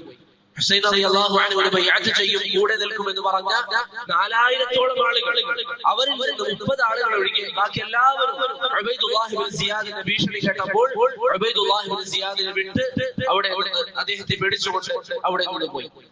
മുസ്ലിം ഇബ്നു അഖീലും ഏകദേശം 30 ആളുകൾ മാത്രം അവിടെ ബാക്കിയായി.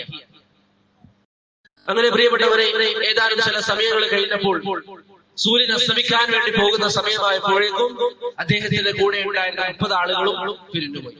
മുസ്ലിം ബിൻ അഖീൽ ഒറ്റക്കായി. മുസ്ലിം ബിൻ അഖീൽ ആണെങ്കിൽ മദീനയിലേക്ക് ഹുസൈൻ റളിയല്ലാഹു അൻഹുവിന് കത്തെഴുതിയിട്ടുണ്ട്, താങ്കൾ ഇങ്ങോട്ടേക്ക് വന്നുകൊള്ളുക എന്ന് കത്തെഴുതിയിരുന്നു.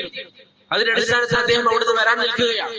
അങ്ങനെ ഒരു ദുൽഹിജ്ജ 8-ാമത്തെ ദിവസത്തിൽ മുസ്ലിം ബിൻ അഖീലിനെ ഉബൈദുല്ലാഹി ഇബ്നു സിയാദ് കൊലപ്പെടുത്തി. നബി സല്ലല്ലാഹു അലൈഹി വസല്ലം ഹുസൈൻ റളിയല്ലാഹു അൻഹുവിന്റെ ബിദർ സഹോദരന്റെ മകനെ ഉബൈദുല്ലാഹി ഇബ്നു സിയാദ് കൊലപ്പെടുത്തി. ദുൽഹിജ്ജ 8-ാമത്തെ ദിവസം. ദുൽഹിജ്ജ 9-ാമത്തെ ദിവസത്തിലാണ് ഹുസൈൻ റളിയല്ലാഹു അൻഹു മദീനയിൽ നിന്ന് പുറത്തേക്ക് വരുന്നത്. ദുൽഹിജ്ജ 9-ാമത്തെ ദിവസത്തിൽ, ദുൽഹിജ്ജ 9 അറഫ ദിവസത്തിലാണ് മുസ്ലിം ഇബ്നു അഖീലിനെ വധിച്ചു കളയുന്നത്. ദുൽഹിജ്ജ 8-ാമത്തെ ദിവസത്തിൽ യൗമ തർവീയിലാണ് മദീനയിൽ നിന്ന് ഹുസൈൻ റളിയല്ലാഹു അൻഹു പുറപ്പെടുന്നത് കൂഫയിലേക്ക്. അദ്ദേഹം വരുമ്പോൾ അവിടെ ഉണ്ടായിരുന്ന സഹാബികൾ ഇബ്നു അബ്ബാസ് റളിയല്ലാഹു അൻഹു, അബ്ദുല്ലാഹി ഇബ്നു അംർ, അബൂ സഈദ് അൽ ഖുദ്രി, അലി റളിയല്ലാഹു അൻഹുവിന്റെ മറ്റൊരു മകനായ മുഹമ്മദ് ഇബ്നു അൽ ഹനഫിയ്യ, ഇങ്ങനെ എല്ലാവരും ഹുസൈൻ റളിയല്ലാഹു അൻഹുവോട് പറഞ്ഞു, താങ്കൾ പോകാൻ പാടില്ല, കൂഫക്കാരിലേക്ക് താങ്കൾ പോകരുത്. ഈ സഹാബികൾ എല്ലാവരും വിലക്കി. പക്ഷേ ഹുസൈൻ റളിയല്ലാഹു അൻഹു പറഞ്ഞു, എനിക്ക് പോകണം, ആ ജനങ്ങൾ എന്നെ വിശ്വസിച്ചവരാണ്. അദ്ദേഹത്തെ സംബന്ധിച്ചിടത്തോളം ഈ വിവരങ്ങളൊന്നും, മുസ്ലിം ഇബ്നു അഖീലിനെ കൊന്ന വിഷയങ്ങളൊന്നും അദ്ദേഹത്തിന്റെ ചെവിയിൽ ആ സമയം എത്തിയിരുന്നില്ല. അദ്ദേഹം വിചാരിക്കുന്നത് എല്ലാവരും അദ്ദേഹത്തെ ബൈഅത്ത് ചെയ്യാൻ അവിടെ കാത്തിരിക്കുകയാണ് എന്നതായിരുന്നു അദ്ദേഹം കരുതിയിരുന്നത്. അങ്ങനെ അദ്ദേഹം യാത്ര പുറപ്പെടുന്ന വിവരം, അല്ലെങ്കിൽ യാത്ര പുറപ്പെട്ടു. യാത്രാമധ്യേ വിവരം അബ്ദുല്ലാഹി ഇബ്നു ഉമറിന് ലഭിച്ചു. അദ്ദേഹം മക്കയിലായിരുന്നു. മദീനത്തുള്ള സഹാബികൾ പോകരുത് എന്ന് പറഞ്ഞു. അദ്ദേഹം പുറപ്പെട്ടു. മക്കയിലുള്ള അബ്ദുല്ലാഹി ഇബ്നു ഉമറിന് വിവരം ലഭിച്ചപ്പോൾ ഉടനെ അബ്ദുല്ലാഹി ഇബ്നു ഉമർ മക്കയിൽ നിന്ന് പുറപ്പെട്ട് ഹുസൈൻ റളിയല്ലാഹു അൻഹുവിനെ വഴിയിൽ വെച്ച് കണ്ടുമുട്ടി. എന്നിട്ട് അദ്ദേഹത്തോട് പറഞ്ഞു, ഒരു കാരണവശാലും താങ്കൾ കൂഫയിലേക്ക് പോകാൻ പാടില്ല. അവർ താങ്കളുടെ കുടുംബത്തിൽ പലരെയും വധിച്ചവരാണ്. അവിടെ താങ്കൾ പോകരുത്, അവരെ വിശ്വസിക്കരുത് എന്ന് പറഞ്ഞു. പക്ഷെ അല്ലാഹുവിന്റെ ഖദാ ഖദർ അനുസരിച്ചാണല്ലോ കാര്യങ്ങൾ നടക്കുക. ഹുസൈൻ റളിയല്ലാഹു അൻഹു പോകണമെന്ന് പറഞ്ഞു. ഹുസൈൻ റളിയല്ലാഹു അൻഹു അബ്ദുല്ലാഹി ഇബ്നു ഉമറിനോട് പറഞ്ഞു, ഈ കത്തുകൾ 500ഓളം കത്തുകൾ ഇതാ എനിക്ക് കൂഫയിൽ നിന്ന് വന്നിരിക്കുകയാണ്, അതുകൊണ്ട് എനിക്ക് പോയേ പറ്റൂ എന്ന് പറഞ്ഞപ്പോൾ മഹാനായ അബ്ദുല്ലാഹി ഇബ്നു ഉമർ റളിയല്ലാഹു അൻഹു ഹുസൈൻ റളിയല്ലാഹു അൻഹുവിനെ കെട്ടിപ്പിടിച്ചു. ചേർത്ത് പിടിച്ചുകൊണ്ട് പറഞ്ഞു, അസ്തൗജിഉകല്ലാഹ മിൻ ഖതീൽ. കൊല്ലുന്ന ആളുകൾക്ക് വില നൽകാത്ത ഒരു വിഭാഗത്തിലേക്കാണ് താങ്കൾ പോകുന്നത്. താങ്കളെ ഞാൻ താങ്കളെ അല്ലാഹുവിൽ വരവേൽപ്പിക്കുന്നു എന്ന നിലയിൽ മഹാനായ അബ്ദുല്ലാഹി ഇബ്നു ഉമർ റളിയല്ലാഹു അൻഹു ഹുസൈൻ റളിയല്ലാഹു അൻഹുവോട് പറഞ്ഞു. അങ്ങനെ ഹുസൈൻ റളിയല്ലാഹു അൻഹു യാത്ര തുടർന്നു. യാത്രാമധ്യേ ഫറസ്ദഖ് എന്ന് പറയുന്ന ഒരു കവി വഴിമധ്യേ കണ്ടുമുട്ടി. ഫറസ്ദഖ് ചോദിച്ചു, എവിടേക്കാണ് താങ്കൾ പോകുന്നത്? ഹുസൈൻ റളിയല്ലാഹു അൻഹു പറഞ്ഞു, കൂഫയിലേക്കാണ്. ഈ സമയം ഹുസൈൻ അദ്ദേഹത്തോട് ചോദിച്ചു, താങ്കൾ എവിടെയാണ് വരുന്നത്? ഫറസ്ദഖ് പറഞ്ഞു, കൂഫയിൽ നിന്നാണ് ഞാൻ വരുന്നത്. ഹുസൈൻ റളിയല്ലാഹു അൻഹു ചോദിച്ചു, എന്താണ് അവിടുത്തെ അവസ്ഥ? ഫറസ്ദഖ് പറഞ്ഞു, അവരുടെ ഹൃദയം താങ്കളുടെ കൂടെയാണ്, പക്ഷെ അവരുടെ വാളുകൾ താങ്കളുടെ കൂടെയല്ല. ഈ സമയം ഹുസൈൻ റളിയല്ലാഹു അൻഹു പറഞ്ഞു, അല്ലാഹുൽ മുസ്തആൻ എന്ന് പറഞ്ഞ് അദ്ദേഹം യാത്ര തുടർന്നു. യാത്രാമധ്യേ അങ്ങനെ അദ്ദേഹം യാത്ര തുടർന്നുകൊണ്ടിരിക്കെ അദ്ദേഹത്തിന് വിവരം ലഭിച്ചു. അദ്ദേഹം ആദ്യം അയച്ച മുസ്ലിം ഇബ്നു അഖീൽ, അദ്ദേഹത്തെ ആരും പറഞ്ഞില്ലല്ലോ. അദ്ദേഹം ആദ്യം അവിടുത്തെ വിവരങ്ങൾ ആരായാൻ വേണ്ടി അയച്ച മുസ്ലിം ഇബ്നു അഖീൽ വധിക്കപ്പെട്ടു എന്ന വാർത്ത ഹുസൈൻ റളിയല്ലാഹു അൻഹുവിന് ലഭിച്ചു. വിവരം ലഭിച്ച ഉടൻ ഇനി ഒരു ഫിത്ന ഉണ്ടാകരുത് എന്ന് കരുതി ഹുസൈൻ റളിയല്ലാഹു അൻഹു തീരുമാനമെടുത്തു മദീനയിലേക്ക് തിരിച്ചു പോകാം. ഈ തീരുമാനം അദ്ദേഹം എടുത്തപ്പോൾ അദ്ദേഹത്തിന്റെ കൂടെ ഉണ്ടായിരുന്നത് നബി സല്ലല്ലാഹു അലൈഹി വസല്ലമയുടെ ബാക്കി കുടുംബക്കാരായിരുന്നു. അതിൽ മുസ്ലിം ഇബ്നു അഖീലിന്റെ മക്കളും മുസ്ലിം ഇബ്നു അഖീലിന്റെ മക്കൾ പറഞ്ഞു, ഒരു കാരണവശാലും തിരിച്ചു പോകരുത്, നമ്മുടെ ഉപ്പ കൊല്ലപ്പെട്ടിരിക്കുകയാണ്, അതിന് പകരം നമ്മൾ ചോദിക്കണം, നമ്മൾ എന്തായാലും പോയേ പറ്റൂ എന്ന് അവർ നിർബന്ധം പറഞ്ഞപ്പോൾ ഹുസൈൻ ഇബ്നു അലി റളിയല്ലാഹു അൻഹു അവരുടെ അഭിപ്രായം സ്വീകരിക്കുകയും യാത്ര തുടരുകയും ചെയ്തു. ഈ വിവരം യസീദ് ഇബ്നു മുആവിയ അവർക്ക് ലഭിച്ചപ്പോൾ, അല്ലെങ്കിൽ ഉബൈദുല്ലാഹി ഇബ്നു സിയാദിന് ലഭിച്ചപ്പോൾ, അവരുടെ കൂഫയുടെയും ബസ്രയുടെയും ഗവർണർ, ഇവിടെ നമ്മൾ വേർതിരിച്ച് മനസ്സിലാക്കണം, കൂഫയുടെയും ബസ്രയുടെയും ഗവർണർ ആരാണ്? ഉബൈദുല്ലാഹി ഇബ്നു സിയാദ്. പൊതുവായ മുസ്ലിം ഉമ്മത്തിന്റെ ഭരണാധികാരി യസീദ് ഇബ്നു മുആവിയ ഷാഹി. അങ്ങനെ യാത്രാമധ്യേ മുസ്ലിം ഇബ്നു അഖീലിന്റെ മക്കളുടെ നിർബന്ധപ്രകാരം യാത്ര തുടർന്ന് ഈ വിവരം ഉബൈദുല്ലാഹി ഇബ്നു സിയാദിന് എത്തിയപ്പോൾ ഉബൈദുല്ലാഹി ഇബ്നു സിയാദ് ഹുർ ബിൻ യസീദ് അസ്സബീനി എന്ന് പറയുന്ന ഒരു സൈന്യാധിപനെയും അദ്ദേഹത്തിന്റെ കൂടെ 1000ഓളം സൈന്യത്തെയും ഹുസൈൻ റളിയല്ലാഹു അൻഹുവിനെ തടയാൻ വേണ്ടി അയച്ചു. അങ്ങനെ അവർ ഹുസൈൻ റളിയല്ലാഹു അൻഹുവിന്റെ അരികിൽ എത്തുകയും ഖാദിസിയയിൽ വെച്ച്, ഇറാഖിലെ ഒരു പ്രദേശമാണ് ഖാദിസിയ എന്ന് പറയുന്ന ഒരു പ്രദേശത്ത് വെച്ച് അവർ ഹുസൈൻ റളിയല്ലാഹു അൻഹുവിനെ കണ്ടുമുട്ടുകയും ചെയ്തു. എന്നിട്ട് അവർ ഹുസൈൻ റളിയല്ലാഹു അൻഹുവിനോട് പറഞ്ഞു, കൂഫയിലേക്ക് താങ്കൾ പ്രവേശിക്കാൻ പാടില്ല, ഒന്നുകിൽ താങ്കൾക്ക് മദീനയിലേക്ക് മടങ്ങാം, അല്ലെങ്കിൽ ഷാമിൽ യസീദിന്റെ അരികിലേക്ക് പോകാം. ഒന്നുകിൽ മദീനയിലേക്ക് പോകണം, അല്ലെങ്കിൽ ഷാമിലേക്ക് പോകണം. ഹുസൈൻ റളിയല്ലാഹു അൻഹു പറഞ്ഞു, ഞാൻ പ്രവാചകന്റെ പേരക്കുട്ടിയാണ്, എന്നെ എന്തിനാണ് നിങ്ങൾ തടയുന്നത്? അങ്ങനെ ഹുസൈൻ റളിയല്ലാഹു അൻഹു യാത്ര തുടർന്നു. ഹുർ ബിൻ യസീദ് തമീമിയും അദ്ദേഹത്തിന്റെ കൂടെ ഉണ്ടായിരുന്ന 1000 ആളുകളും ഹുസൈൻ റളിയല്ലാഹു അൻഹുവിനെ ഒരു പോറലും ഏൽപ്പിച്ചിരുന്നില്ല. മറിച്ച് അദ്ദേഹത്തോട് പറഞ്ഞു, അദ്ദേഹം അത് സ്വീകരിച്ചില്ല. അദ്ദേഹം യാത്ര തുടർന്നു. അങ്ങനെ അദ്ദേഹം യാത്ര തുടർന്ന് കർബല എന്ന് പറയുന്ന ഒരു സ്ഥലമെത്തിയപ്പോൾ ഉമർ ബിൻ സഅദ് എന്ന് പറയുന്ന മറ്റൊരു സൈന്യാധിപന്റെ കൂടെ 4000ഓളം സൈന്യത്തെ ഉബൈദുല്ലാഹി ഇബ്നു സിയാദ് അയച്ചു. അവർ കർബലയിൽ വെച്ച് ഹുസൈൻ റളിയല്ലാഹു അൻഹുവിനെ തടഞ്ഞു. ഹുസൈൻ റളിയല്ലാഹു അൻഹുവിന്റെ കാര്യം കുറച്ച് ഗൗരവമാണെന്ന് ബോധ്യപ്പെട്ടപ്പോൾ ഹുസൈൻ റളിയല്ലാഹു അൻഹു അദ്ദേഹത്തോട് പറഞ്ഞു, നിങ്ങൾ എന്താണ് ഇതിൽ ആവശ്യപ്പെടുന്നത്? ഉമർ ബിൻ സഅദ് പറഞ്ഞു, ഉബൈദുല്ലാഹി ഇബ്നു സിയാദിലേക്ക് വരണം, അദ്ദേഹത്തിന്റെ അരികിലേക്ക് താങ്കൾ വരികയും അദ്ദേഹം പറയുന്ന തീരുമാനം താങ്കൾ അംഗീകരിക്കുകയും വേണം. ഹുസൈൻ റളിയല്ലാഹു അൻഹു പറഞ്ഞു, ഞാൻ എന്തിന് ഉബൈദുല്ലാഹി ഇബ്നു സിയാദിനെ അംഗീകരിക്കണം? ഞാൻ അല്ലാഹുവിന്റെ റസൂലിന്റെ പേരക്കുട്ടിയാണ്.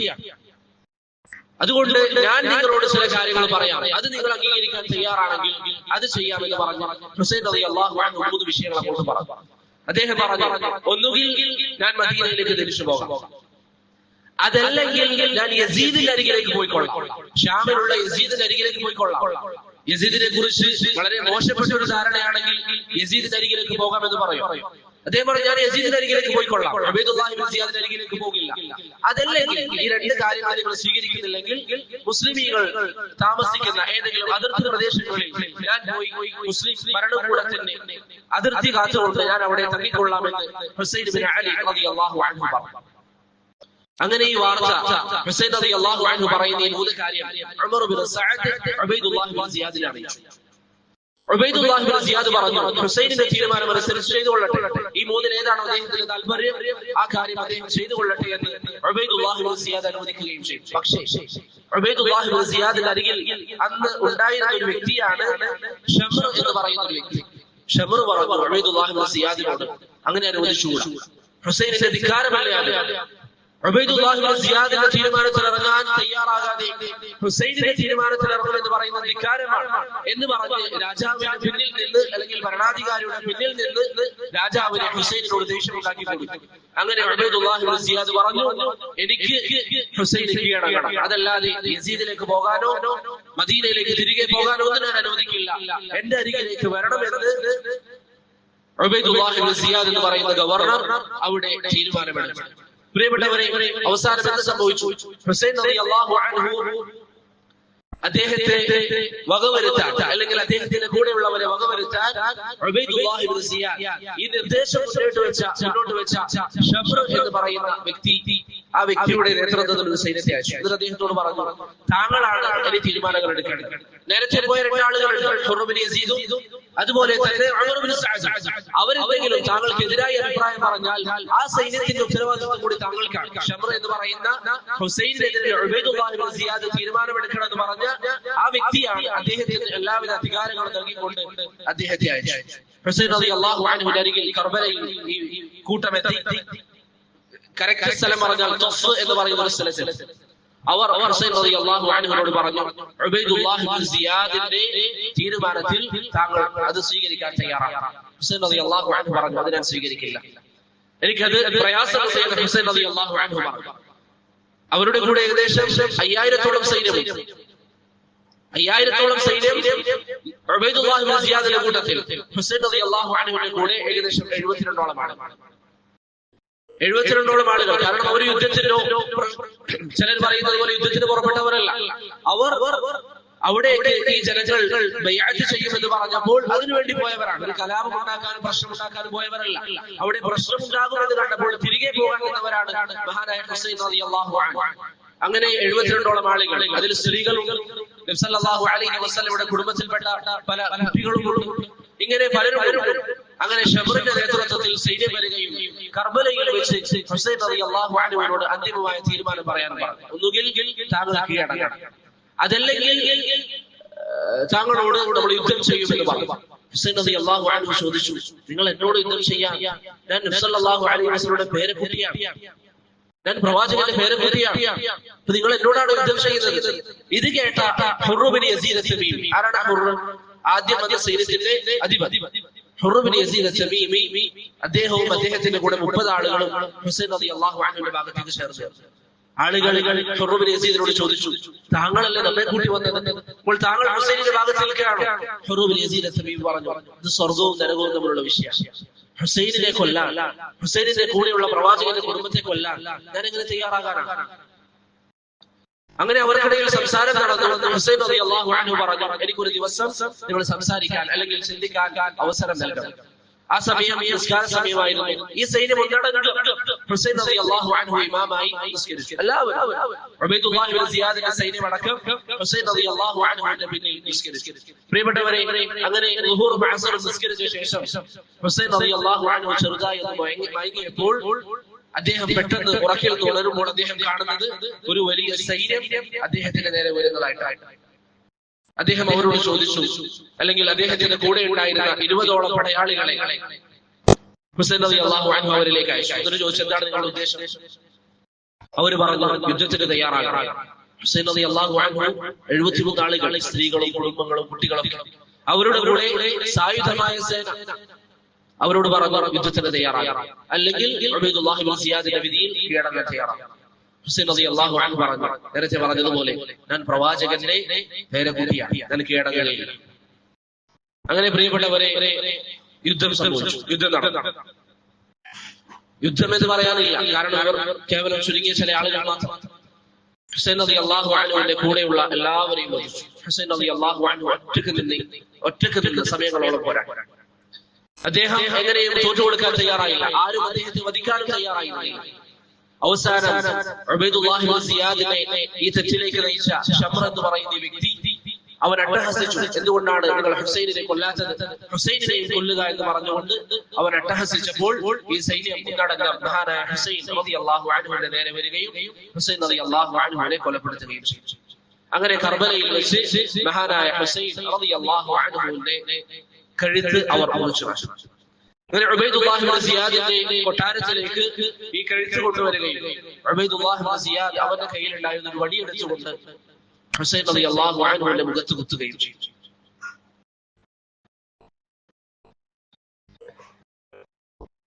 ഈ സമയം അവിടെ ഉണ്ടായിരുന്ന അനസ് റളിയല്ലാഹു അൻഹു ഉബൈദുല്ലാഹി ഇബ്നു സിയാദിനോട് പറഞ്ഞു, താങ്കൾ ഇപ്പോൾ വടിയെടുത്ത് കുത്തിയ ഈ സ്ഥലം നബി സല്ലല്ലാഹു അലൈഹി വസല്ലം ചുംബിച്ച ഭാഗമായിരുന്നു. അങ്ങനെയാണ് ഹുസൈൻ റളിയല്ലാഹു അൻഹു അവിടെ കൊല്ലപ്പെടുന്നത്. കർബലയിൽ വെച്ച് കൊല്ലപ്പെടുകയും ഉബൈദുല്ലാഹി ഇബ്നു സിയാദിന്റെ കൊട്ടാരത്തിലേക്ക് കൂഫയിലേക്ക് അദ്ദേഹത്തിന്റെ തല കൊണ്ടുവരപ്പെടുകയും ചെയ്തു.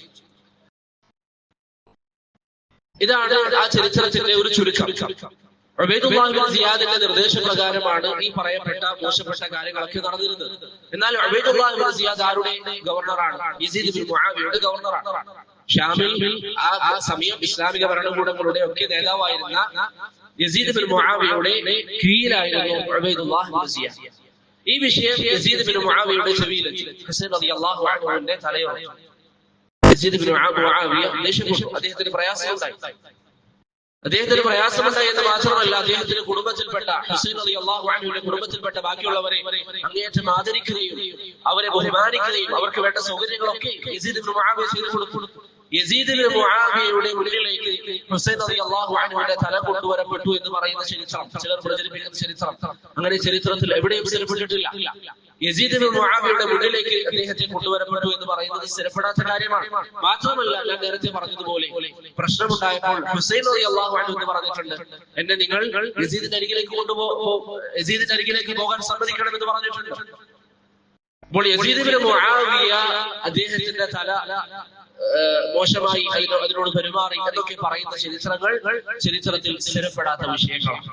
ഉബൈദുല്ലാഹി ഇബ്നു സിയാദാണ് ഈ പറയുന്ന ക്രൂരതകൾക്കൊക്കെ നേതൃത്വം വഹിച്ചത്. പക്ഷേ അഹ്ലുസുന്നയുടെ ഉലമാക്കൾ യസീദ് ഇബ്നു മുആവിയയുടെ കീഴിലുള്ള ഭരണാധികാരിയാണ് ഉബൈദുല്ലാഹി ഇബ്നു സിയാദ്. അതിനുശേഷം യസീദ് ഇബ്നു മുആവിയ ശക്തമായ ഒരു നിലപാട് ഉബൈദുല്ലാഹി ഇബ്നു സിയാദിനെതിരെ സ്വീകരിക്കാത്തത് കൊണ്ടും അങ്ങനെയുള്ള വിഷയങ്ങൾ കാരണത്താൽ അഹ്ലുസുന്നയുടെ ഉലമാക്കൾ പൊതുവിൽ പറയുന്നത് എന്താണ്? ഇമാം ദഹബി പറയാറുള്ളത് പോലെ അഹ്ലുസുന്നയുടെ വിശ്വാസം യസീദ് ഇബ്നു മുആവിയയുടെ വിഷയത്തിൽ ചുരുക്കി പറഞ്ഞാൽ ലാ നുഹിബ്ബുഹു വലാ നസ്ഉ.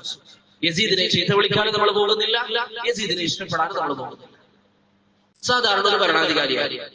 കാരണം യസീദിന്റെ ഭരണകൂടത്തിൽ വേറെ സംഭവം നടന്നിട്ടുണ്ട്. ഹർറ എന്ന് പറയുന്ന സംഭവം ഞാൻ നേരത്തെ പറഞ്ഞതുപോലെ മദീനക്കാർ യസീദിനുള്ള ബൈഅത്ത് പിൻവലിച്ചപ്പോൾ മദീനക്കാർക്ക് നേരെ മുസ്ലിം ഇബ്നു ഉഖബ എന്ന് പറയുന്ന ഒരു ഗവർണറുടെ നേതൃത്വത്തിൽ അല്ലെങ്കിൽ സൈന്യാധിപന്റെ നേതൃത്വത്തിൽ വലിയൊരു സൈന്യത്തെ മദീനയിലേക്ക് പ്രവേശിപ്പിക്കുകയും അതിന്റെ പരിശുദ്ധിയെ കളയുന്ന രൂപത്തിൽ മദീനയിൽ അക്രമം ഉണ്ടാക്കുകയും ചെയ്തിട്ടുണ്ട്. അതുകൊണ്ട് തന്നെ ഉലമാക്കൾ പറയുന്നത് ഈ അക്രമം നടന്ന കാരണത്താൽ യസീദ് ഇബ്നു മുആവിയയെ നമ്മൾ ഇഷ്ടപ്പെടുന്നുമില്ല, വെറുക്കുന്നുമില്ല. പക്ഷെ ഇവിടെ നാം മനസ്സിലാക്കുന്ന ഒരു കാര്യം, യസീദ് ഇബ്നു മുആവിയ പങ്കെടുത്ത ഒരു യുദ്ധമുണ്ട്.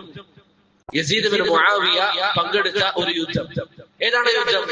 ഖുസ്തുൻതീനിയ വിമോചനവുമായി ബന്ധപ്പെട്ട ഖൈസർ അഥവാ ഇന്നത്തെ ഇസ്തംബൂൾ, അത് വിമോചനവുമായി ബന്ധപ്പെട്ട ഒരു യുദ്ധം നടന്നിട്ടുണ്ട്. നബി സല്ലല്ലാഹു അലൈഹി വസല്ലം തങ്ങൾ പറഞ്ഞു, അവ്വലു ജയ്ശിൻ മിൻ ഉമ്മതി യഗ്സൂന മദീനത ഖൈസർ മഗ്ഫൂറുൻ ലഹു.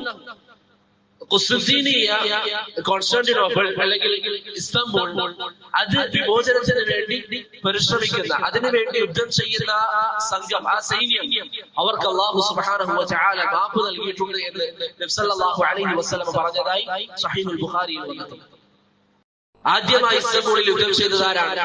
യസീദ് ഇബ്നു മുആവിയ ഇബ്നു അബി സുഫിയാൻ റളിയല്ലാഹു അൻഹുവിന്റെ ഖിലാഫത്തിൽ യസീദ് ഇബ്നു മുആവിയയുടെ നേതൃത്വത്തിലാണ് ആ യുദ്ധം നടന്നത്. നബി സല്ലല്ലാഹു അലൈഹി വസല്ലം തങ്ങൾ പറയുന്നു, ഖുസ്തൻതീനിയ അല്ലെങ്കിൽ ഖൈസർ, അത് വിമോചനത്തിന് വേണ്ടി അതിനോട് യുദ്ധം ചെയ്യുന്ന ആളുകൾക്ക് അല്ലാഹു മാപ്പ് നൽകിയിട്ടുണ്ട് എന്ന് പറയുന്ന ആ വിഭാഗത്തിൽ, ആ യുദ്ധത്തിൽ പങ്കെടുത്ത വ്യക്തിയാണ് യസീദ് ഇബ്നു മുആവിയ. അപ്പോൾ ഒരു വശത്ത് ഈ പറയുന്ന ചില നന്മകളുണ്ട്, ഈ ഹദീസുകളിൽ അദ്ദേഹം ഉൾപ്പെടുന്നു. മറുവശത്ത് ഈ പറയുന്നത് പോലെ ചില തിന്മകളും അദ്ദേഹത്തിൽ നിന്ന് സംഭവിച്ചിട്ടുണ്ട്. അതുകൊണ്ട് തന്നെ ശൈഖുൽ ഇസ്ലാം ഇബ്നു തൈമിയ്യ റഹിമഹുല്ലാഹ് അദ്ദേഹത്തിന്റെ വിഷയത്തിൽ പറയുന്നതായി കാണാം, യസീദ് ഇബ്നു മുആവിയയിൽ നിന്ന് ചില തെറ്റുകൾ സംഭവിച്ചുവെങ്കിലും അദ്ദേഹത്തെ കാഫിറായി പറയാനോ അദ്ദേഹം ഇസ്ലാമിൽ നിന്ന് പുറത്താണ് എന്ന് പറയുന്നതൊക്കെ വളരെ മോശപ്പെട്ട വാദമാണ്. ബൽ കാന മലികൻ മിൻ മുലൂകിൽ മുസ്ലിമീൻ, അദ്ദേഹം ഒരു ഭരണാധികാരിയായി കസാഇൽ മുലൂകിൽ മുസ്ലിമീൻ, മറ്റു ഭരണാധികാരികളെ പോലെ. വഅക്സറുൽ മുലൂക്, അധിക ഭരണാധികാരികളും ലഹും ഹസനാത്തുൻ വലഹും സയ്യിആത്ത്, അവർക്ക് നന്മകളും തിന്മകളും, അവരുടെ നന്മകളും വലുതാണ്, തിന്മകളും വലുതാണ്. അതുകൊണ്ട് തന്നെ അവരുടെ വിഷയത്തിൽ സ്വീകരിക്കേണ്ട നിലപാട് എന്താണ്? ശൈഖുൽ ഇസ്ലാം റഹിമഹുല്ലാഹ് പറയുകയാണ്, ഇവരിൽ ഏതെങ്കിലും ഒരാൾ നരകാവകാശിയാണോ അല്ലെങ്കിൽ ഏതെങ്കിലും ഒരാൾ സ്വർഗാവകാശിയാണോ എന്നൊന്നും നമ്മൾ പറയാൻ പോകേണ്ടതില്ല. മറിച്ച് സാധാരണ ഭരണാധികാരികളെ പോലെ ഒരു ഭരണാധികാരിയായിരുന്നു അവർ, നന്മകളും തിന്മകളും സംഭവിച്ച ഒരു ഭരണാധികാരി. ഇമാം ദഹബി വളരെ ഭംഗിയായി ഇസ്ലാമിലെ മുവർരിഖ് എന്നാണല്ലോ ദഹബി അറിയപ്പെടുന്നത്. ഇമാം ദഹബി റഹിമഹുല്ലാഹ് പറയുന്നു, യസീദ് ഇബ്നു മുആവിയയുടെ വിഷയത്തിൽ നമ്മുടെ നിലപാട് ലാ നസുബ്ബുഹു, അദ്ദേഹത്തെ നമ്മൾ ചീത്ത പറയുകയില്ല, വലാ നുഹിബ്ബുഹു, അദ്ദേഹത്തെ നമ്മൾ കുറ്റം പറയുകയുമില്ല, വലഹു നുളറാ മിൻ ഖുലഫാ, ബാക്കിയുള്ള വേറെ ഭരണാധികാരികൾ യസീദിനെ പോലെയുള്ളവരിലുണ്ട്. വകദാലിക ഫീ മുലൂകിൻ നവാഹി ബൽ ഫീഹി മൻ ഹുവ ശർറുൻ മിൻ, യസീദിനെക്കാളും അധപ്പതിച്ച ഭരണാധികാരികൾ ഇസ്ലാമിക ചരിത്രങ്ങളിൽ കടന്നുപോയിട്ടുണ്ട്. എന്തുകൊണ്ടാണ് യസീദിന്റെ വിഷയത്തിൽ ഇങ്ങനെ ആക്ഷേപം വരുന്നത്? യസീദിന്റെ വിഷയത്തിൽ ഇത്രയും ഗൗരവമാകാനുള്ള കാരണം അദ്ദേഹം നബി സല്ലല്ലാഹു അലൈഹി വസല്ലമയുടെ വഫാത്തിന് ശേഷം ഏകദേശം 49 വർഷത്തിന് ശേഷം ഭരണം ഏറ്റെടുത്തു എന്ന കാരണത്താലാണ്. എന്ന് പറഞ്ഞാൽ പ്രവാചകന്റെ കാലത്തോട് അടുത്ത ഒരു ഭരണാധികാരിയിൽ നിന്ന് ഇങ്ങനെ ചില വിഷയങ്ങൾ ഉണ്ടായതുകൊണ്ടാണ് ആളുകൾ അദ്ദേഹത്തിനെതിരിൽ ആക്ഷേപങ്ങൾ ധാരാളമായി പറഞ്ഞത്. അതല്ല എങ്കിൽ മറ്റു ഭരണാധികാരികളിൽ നിന്ന് ഇങ്ങനെയുള്ള വിഷയങ്ങൾ സംഭവിച്ചിട്ടുണ്ട് എന്ന് ഇമാം ദഹബി റഹിമഹുല്ലാഹ് അദ്ദേഹത്തിന്റെ സീറ അലാമുൻ നുബലാ എന്ന് പറയുന്ന കിതാബിൽ പറയുന്നതായി നമുക്ക് കാണാൻ സാധിക്കും. മനസ്സിലായോ? യസീദിന്റെ വിഷയത്തിൽ നമ്മുടെ നിലപാട് എന്താ? ആരോട് നമ്മൾ ചോദിച്ചാൽ അല്ലെങ്കിൽ നമ്മൾ മനസ്സിലാക്കാൻ ഇമാം ദഹബി റഹിമഹുല്ലാഹ് പറയുന്നു, ലാ നസുബ്ബുഹു വലാ നുഹിബ്ബുഹു, അദ്ദേഹത്തോട് നമുക്ക് പ്രത്യേകിച്ച് ഇഷ്ടമില്ല, അദ്ദേഹത്തോട് പ്രത്യേകത അല്ലെങ്കിൽ അദ്ദേഹത്തെ നമ്മൾ ചീത്ത വിളിക്കാനും പോകുന്നില്ല. ഇതാണ് ഇമാം ദഹബി റഹിമഹുല്ലാഹ് അദ്ദേഹത്തിന്റെ വിഷയത്തിൽ പറഞ്ഞ നിലപാട്.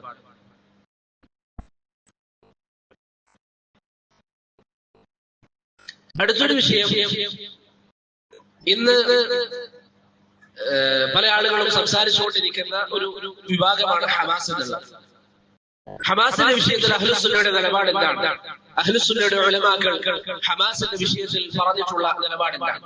ഇവിടെ പ്രിയപ്പെട്ടവരെ, ഒന്നാമതായി നാം മനസ്സിലാക്കേണ്ട കാര്യം, ഹമാസിനെ എതിർത്തുകൊണ്ട് അഹ്ലുസുന്നയുടെ ഉലമാക്കൾ സംസാരിച്ചിട്ടുണ്ട്. ഹമാസിനെ എതിർത്തുകൊണ്ടുള്ള സംസാരം ഒരിക്കലും ഫലസ്തീനികളെ എതിർത്തുകൊണ്ടുള്ള സംസാരമല്ല, മറിച്ച് അത് ഹമാസിനെ എതിർത്തുകൊണ്ടുള്ള സംസാരമാണ്. അഹ്ലുസുന്നയുടെ ഉലമാക്കളും ഭരണാധികാരികളും ഏത് കാലഘട്ടത്തിലും ഫലസ്തീനിന്റെ കൂടെ നിന്നവരാണ്, ഫലസ്തീൻ ഭരണകൂടത്തെ ബഹുമാനിച്ചവരാണ്. അത് മലിക് ഫൈസലിന്റെ കാലഘട്ടത്തിൽ നിങ്ങൾക്കറിയാം, മലിക് ഫൈസൽ ആഫ്രിക്കൻ രാജ്യങ്ങളിൽ സന്ദർശനം നടത്തി.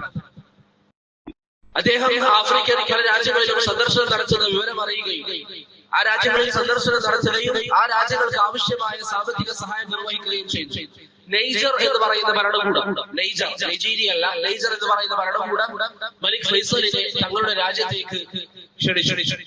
ഫൈസൽ റഹിമഹുല്ലാഹ് പറഞ്ഞു, ഇസ്രായേലിന്റെ കൊടി പാറുന്ന ഒരു രാജ്യത്ത് ഫൈസൽ കാലുകുത്തുകയില്ല എന്ന് മലിക് ഫൈസൽ റഹിമഹുല്ലാഹ് അവരോട് പറഞ്ഞു. അങ്ങനെ നൈജർ ഭരണകൂടം ഇസ്രായേലിന്റെ കൊടികൾ മാറ്റിയ ശേഷമാണ് മലിക് ഫൈസൽ ആ രാജ്യത്ത് പോവുകയും അവിടെ അവർക്ക് ആവശ്യമായ സൗകര്യങ്ങൾ ചെയ്തു കൊടുക്കുകയും ചെയ്തത്. ഞാൻ പറഞ്ഞതിന്റെ ഉദ്ദേശം, ഏത് കാലഘട്ടത്തിലും അഹ്ലുസുന്നയുടെ ഉലമാക്കളും അതിന്റെ ഭരണാധികാരികളും ഫലസ്തീനിനെ ബഹുമാനിച്ചിട്ടുണ്ട്. കാരണം അത് മുബാറക്കായ ഭൂമിയാണ്. അത് മുബാറക്കായ ഭൂമിയാണ്, ധാരാളം ഫളായിലുകളുള്ള ഭൂമിയാണ്. അഹ്ലുശ്ശാം, അർളുശ്ശാം എന്ന് പറയുന്നത് ധാരാളം ഫളായിലുകൾ വന്നിരിക്കുന്ന സ്ഥലമാണ്. അതിൽപ്പെട്ട സ്ഥലമാണ് ഫലസ്തീൻ എന്ന് പറയുന്നത്. ഇന്നത്തെ 4ഓളം രാജ്യങ്ങൾ ഉൾക്കൊള്ളുന്ന സ്ഥലമാണ് അർളുശ്ശാം. അതിലൊരു രാജ്യം ഫലസ്തീൻ എന്ന് പറയുന്ന രാജ്യമാണ്. ഇന്നതിന്റെ മേൽ ഏറ്റവും അധികം സ്വാധീനം ചെലുത്തിയിരിക്കുന്നത് ജൂതന്മാരാണ്. അല്ലാഹു സുബ്ഹാനഹു വ തആല അവരെ നിന്ദിക്കുമാറാകട്ടെ. അവർക്ക് ഏറ്റവും മോശപ്പെട്ട ശിക്ഷ അല്ലാഹു സുബ്ഹാനഹു വ തആല നൽകട്ടെ. ഏകദേശം 1987 ഹമാസ് എന്ന് പറയുന്ന ഒരു സംഘടന രൂപം കൊള്ളുന്നത്. അന്നതിന്റെ നേതാവ് അഹ്മദ് യാസീനാണ്. എന്ന് പറയുന്ന വ്യക്തിയാണ്.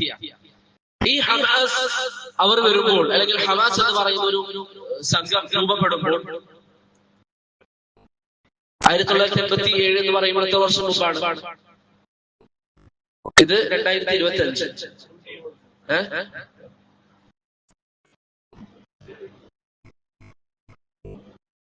ഏകദേശം 38 വർഷങ്ങൾക്ക് മുമ്പ് ഹമാസ് എന്ന് പറയുന്ന ഈ ഒരു സംഘം വന്നു. അഹ്മദ് യാസീൻ എന്ന് പറയുന്ന വ്യക്തിയുടെ നേതൃത്വത്തിൽ ഈ ഒരു സംഘം വന്നു. ഈ ഒരു വിഭാഗം എങ്ങനെ വന്നതാണ്? അവരായ ഒരു ആശയം ഉണ്ടാക്കുകയും അങ്ങനെ തുടങ്ങിയ ഒരു സംഘടനയാണ്? അല്ല. ഹാമിദ് അൽ ബൈതാവി എന്ന് പറയുന്ന ഹമാസിന്റെ ഉത്തരവാദിത്തപ്പെട്ട നേതാവ്, അദ്ദേഹം 2006 അദ്ദേഹവുമായി നടന്ന ഒരു ചാനൽ ചർച്ചയിൽ പറയാണ്, ഞങ്ങൾ എന്ന് പറഞ്ഞാൽ ഹമാസ് എന്ന് പറയുന്നത് ഞങ്ങളായി തുടങ്ങിയ ഒരു സംഘടനയല്ല. ഞങ്ങൾക്ക് ഒരു ചരിത്രമുണ്ട്, ഒരു ചരിത്ര പശ്ചാത്തലമുണ്ട്. ഏതാണ് ചരിത്ര പശ്ചാത്തലം? ജമാഅത്തുൽ ഇഖ്വാനുൽ മുസ്ലിമീൻ. ഹാമിദ് അൽ ബൈതാവി തന്നെ 2006 അദ്ദേഹവുമായി നടന്ന ഒരു ചാനൽ ചർച്ചയിൽ പറയുന്നു, ഞങ്ങളുടെ ചരിത്ര പശ്ചാത്തലം എന്ന് പറയുന്നത് ഇഖ്വാനുൽ മുസ്ലിമൂനാണ്. അൽ ഇഖ്വാനുൽ മുസ്ലിമീന്റെ ഭാഗമായിട്ടാണ് ഞങ്ങൾ വന്നത് എന്നുള്ളത് ഞങ്ങൾ പറയുന്നതല്ല. അഹ്ലുസുന്നയുടെ സലഫികളായ ഉലമാക്കൾ പറയുന്നതല്ല. ഹാമിദ് അൽ ബൈതാവി എന്ന് പറയുന്ന ഹമാസിന്റെ ഉത്തരവാദിത്തപ്പെട്ട നേതാവ് ഒരു ചാനൽ ചർച്ചയിൽ അദ്ദേഹം നൽകിയ ഇന്റർവ്യൂവിൽ അദ്ദേഹം പറഞ്ഞ കാര്യമാണ്. അതുകൊണ്ട് തന്നെ നിങ്ങൾ അഹ്മദ് യാസീനെ കുറിച്ച് പഠിച്ചാൽ അദ്ദേഹം ഇഖ്വാനുൽ മുസ്ലിമീന്റെ മറാക്കിസുകളിൽ നടക്കുന്ന ചർച്ചകളിൽ പങ്കെടുക്കാറുള്ള വ്യക്തിയായിരുന്നു അഹ്മദ് യാസീൻ, ഹമാസിന്റെ സ്ഥാപകനായ അഹ്മദ് യാസീൻ. ഇഖ്വാനുൽ മുസ്ലിമീന്റെ എപ്പോഴുമുള്ള ലക്ഷ്യം ദീൻ സ്ഥാപിക്കുക എന്നുള്ളതാണ്. ഇവിടെ ദീൻ നിലനിർത്തുക എന്നുള്ളതാണ്. അല്ല, അവർ തന്നെ വ്യക്തമാക്കുന്നതനുസരിച്ച്, അവർ തന്നെ പറയുന്നതനുസരിച്ച് എപ്പോഴും ഇഖ്വാനുൽ മുസ്ലിമീൻ ചരിത്രത്തിൽ പരിശ്രമിച്ചത് എന്തിനു വേണ്ടിയായിരുന്നു? ഭരണകൂടത്തിലേക്ക് എത്തുക എന്നുള്ളതാണ്. അതുകൊണ്ടാണ് എപ്പോഴും അവർ പറയാറുള്ള ആശയം എന്താണ്? ഹാക്കിമിയ്യത്ത്. എവിടെയും ഹസനുൽ ബന്നയുടെ ചരിത്രമാണെങ്കിലും സയ്യിദ് ഖുത്ബിന്റെ ചരിത്രമാണെങ്കിലും അതൊക്കെ നിങ്ങൾ നോക്കിയാൽ എങ്ങനെയെങ്കിലും ഭരണകൂടത്തിലേക്ക് എത്തുക എന്നുള്ളതാണ് അവരുടെ ലക്ഷ്യം. അബുൽ അഅല മൗദൂദിയെ പോലുള്ളവർ വാദിച്ച വാദവും അത് തന്നെയാണ്. എങ്ങനെയെങ്കിലും ഭരണകൂടത്തിലെത്തണം, അവർക്ക് ദീൻ ഇവിടെ സ്ഥാപിതമാകണം, ദീൻ ഇവിടെ ഉയർന്നു കാണണം എന്നതല്ല അവരുടെ ഉദ്ദേശം. മറിച്ച് അവരുടെ ഉദ്ദേശം എങ്ങനെയെങ്കിലും ഭരണത്തിലേക്ക് എത്തുക എന്നുള്ളതാണ്. അതുകൊണ്ടാണ് ഇസ്ലാം അനുവദിക്കാത്ത രീതിയിലുള്ള പ്രവർത്തനങ്ങൾ അവർ ചെയ്യുന്നത്. ഭരണകൂടങ്ങൾക്കെതിരെ കലാപങ്ങൾ ഉണ്ടാക്കുക, എത്രയോ രാജ്യങ്ങൾ, അവസാനമായി ഈജിപ്തിൽ നടന്ന പ്രശ്നങ്ങളടക്കം, അതൊക്കെ അതിന് നേതൃത്വം നൽകുന്നത് ആരാണ്? ഇഖ്വാൻ അൽ മുസ്ലിമൂൻ എന്ന് പറയുന്ന സംഘടനയാണ്. ഇപ്പോൾ പ്രിയപ്പെട്ടവരെ, ഇഖ്വാനുൽ മുസ്ലിമൂൻ എന്ന് പറയുന്ന സംഘടനയുടെ ഒരു പോഷക സംഘടനയാണ് ഹമാസ് എന്ന് പറയുന്നത്. അതിനാൽ നേരത്തെ പറഞ്ഞ നിങ്ങളുടെ ഓർമ്മയിൽ വേണം, അത് അവർക്കെതിരെയുള്ള ആരോപണമല്ല, അവരുടെ നേതാവ് ഹാമിദ് അൽ ബൈതാവി എന്ന് പറയുന്ന വ്യക്തി പറഞ്ഞിരിക്കുന്ന കാര്യമാണ്. ഏതൊരു സംഘടനക്കും നമ്മൾ വിധി നൽകുന്നത്, ഇപ്പൊ ഇഖ്വാൻ മുസ്ലിമിനാകട്ടെ, നമ്മൾ പറയുന്ന അഹ്ലുസുന്നയുടെ മനഹജ് ആകട്ടെ, ഏതൊരു മനഹജിനും നാം വിധി നൽകേണ്ടതിന്റെ മാനദണ്ഡം എന്താണ്? ഖുർആനും സുന്നത്തുമാണ്. അതുപോലെ ഞാൻ നേരത്തെ പറഞ്ഞ മഅന അലൈഹി വഅസ്ഹാബി എന്ന മനഹജ് അനുസരിച്ചാണ് നമ്മുടെ ആവേശം, നമ്മുടെ താല്പര്യം. ഇന്ന് ഹമാസ് അതൊക്കെ ചെയ്യുന്നുണ്ടല്ലോ. നമ്മുടെ ആവേശം അനുസരിച്ച് നമ്മൾ വിധി നൽകേണ്ട കാര്യമില്ല. ഹഖ് അനുസരിച്ച്, അല്ലാഹുവിന്റെ ശറഅ അനുസരിച്ചാണ് ഓരോ വിഭാഗത്തിനും നാം വിധി നൽകേണ്ടത്. അതെപ്പോഴും നമ്മുടെ ഓർമ്മയിൽ വേണം. ഇഖ്വാനുൽ മുസ്ലിമീനെ കുറിച്ച് നമ്മൾ സംസാരിക്കുമ്പോൾ, അല്ലെങ്കിൽ ഇവിടെ നമ്മുടെ വിഷയമായ ഹമാസിനെ കുറിച്ച് നമ്മൾ പറയുമ്പോൾ, അവര് തന്നെ പറയുന്നു നമ്മൾ ഇഖ്വാനികളുടെ ഭാഗമാണ്, ഇഖ്വാനുൽ മുസ്ലിമിന്റെ ഭാഗമാണ്. അപ്പോൾ നാം അവർക്ക് വിധി നൽകേണ്ടത് അവരുടെ ആശയം അനുസരിച്ചാണ്, നമ്മുടെ താല്പര്യം അനുസരിച്ചല്ല. അവർ ജൂതന്മാർക്കെതിരെ ഒരു മിസൈൽ ഇട്ടു, അല്ലെങ്കിൽ ആക്രമണം നടത്തണം എന്ന് പറഞ്ഞ് നമ്മുടെ ഒരു ആവേശം, നമ്മുടെ ശർഈയായതല്ലാത്ത ഒരു ആതിഫ കൊണ്ട്, നമ്മുടെ ഒരു താല്പര്യം കൊണ്ട് അവർക്കൊരു വിധി കൊടുക്കുക എന്ന് പറയുന്നത് ശരിയല്ല. ഇപ്പൊ നിങ്ങൾ നോക്കൂ, കഴിഞ്ഞ ദിവസം ഷിയാകൾ, ഇറാനികൾ അവർ ഇസ്രായേലിനെതിരെ ആക്രമണം നടത്തി. പല ആളുകളും ഷിയാക്കളെ പുകഴ്ത്താനും വാഴ്ത്താനും വേണ്ടി തുടങ്ങി. ഷിയാക്കളെ എങ്ങനെയാണ് ഒരു മുസ്ലിമിനെ പുകഴ്ത്താൻ സാധിക്കുക? അവർ 1,00,000 ജൂതന്മാരെ കൊല്ലുമെന്ന് സങ്കല്പിക്കുക, അല്ലെങ്കിൽ ജൂതരാഷ്ട്രം അവർ ഇല്ലാതാക്കിയെന്ന് സങ്കല്പിക്കുക. അവർ ആയിഷ റളിയല്ലാഹു അൻഹയെ കുറിച്ച് വ്യഭിചാരം എന്നാണ് പറയുന്നത്. പിന്നെ എങ്ങനെയാണ് നമുക്ക് അവരുമായി അല്ലെങ്കിൽ അവരെ പുകഴ്ത്താൻ സാധിക്കുക? പല ആളുകളും അവരുടെ സ്റ്റാറ്റസുകളിൽ ഇന്നത്തെ അവിടുത്തെ പരമോന്നത നേതാവായ അലി അൽ ഖാമിനിയുടെ രൂപം വെച്ചു. എന്താണ് കാരണം? ഇസ്രായേലിനെതിരെ മിസൈൽ കൊടുത്തിട്ടുണ്ട്, ഇസ്രായേലിനെതിരെ ആക്രമണം നടത്തിയിട്ടുണ്ട്. പ്രിയപ്പെട്ടവരെ, മറുവശത്ത് അബൂബക്കറും ഉമറും കാഫിറാണെന്ന് പറയുന്നു. ഖുർആനിൽ ശൈത്താൻ എന്ന പദം വന്നത് ഉമറിനെ കുറിച്ചാണെന്ന് അവർ പറയുന്നു. എന്നിട്ട് അവർ ജൂതന്മാർക്കെതിരെ എന്തെങ്കിലും ചെയ്തു എന്ന കാരണത്താൽ എങ്ങനെയാണ് ഒരു മുസ്ലിമിനെ ഷിയാഖിനെ സ്നേഹിക്കാൻ സാധിക്കുക? ആയിഷ റളിയല്ലാഹു അൻഹ വ്യഭിചാരിയാണെന്ന് പറയുന്നവർ, പരിശുദ്ധമായ ഖുർആൻ പൂർണ്ണമല്ലെന്ന് പറയുന്നവർ, ഖുർആനിൽ കൈകടത്തലുകൾ നടന്നിട്ടുണ്ട് എന്ന് പറയുന്നവർ, അവരെ കുറിച്ച് ചിലർ പ്രചരിപ്പിക്കുന്നു. ഇന്ന് മുസ്ലിം ഉമ്മത്തിന് ഒരു പ്രശ്നം വന്നാൽ എന്തെങ്കിലും ഒരു രക്ഷക്കെത്തുമെങ്കിൽ അത് ഇറാനികളായിരിക്കും, ഷിയാക്കളായിരിക്കും. ഫലസ്തീനികളുടെ വിമോചകന്മാർ ഷിയാക്കളായിരിക്കും. എന്നിട്ട് ഇപ്പോൾ എന്തായി? ഇറാനിനെ അടിക്കുമ്പോൾ അവരെ തിരിച്ചടിച്ചു. ഫലസ്തീനിൽ ഇപ്പോഴും ജൂതന്മാർ ആക്രമണം നടന്നുകൊണ്ടിരിക്കുന്നു. എന്തുകൊണ്ടാണ് ഇറാനികളൊന്നും ചെയ്യാത്തത്? അവരെ സംബന്ധിച്ചിടത്തോളം അവർക്ക് അവരുടെ കാര്യം മാത്രമാണ്. അതുകൊണ്ട് പ്രിയപ്പെട്ടവരെ, ഏതൊരു വിഭാഗത്തിന്റെ അഖീദയിലും അല്ലെങ്കിൽ ഏതൊരു വ്യക്തികൾക്ക് നാം ഇത് നൽകുമ്പോഴും അതിന്റെ മാനദണ്ഡം അല്ലാഹുവിന്റെ ശറഅായിരിക്കണം. ഹമാസ് എന്ന് പറയുന്ന സംഘടന അവർ പറയുന്നതനുസരിച്ച് അവർ ഇഖ്വാനികളുടെ ഒരു ഭാഗമാണ്. അവരുടെ ലക്ഷ്യം എങ്ങനെയെങ്കിലും അവർക്ക് ഭരണം വേണം. അതുകൊണ്ടാണ് അവരെ സപ്പോർട്ട് ചെയ്യുന്ന ചില ആളുകൾ എന്ന് പറയുന്നത് ഹമാസിനാണ് ഫലസ്തീനിന്റെ ഭരണം. പലരും അത് വിശ്വസിക്കുകയും ചെയ്യും.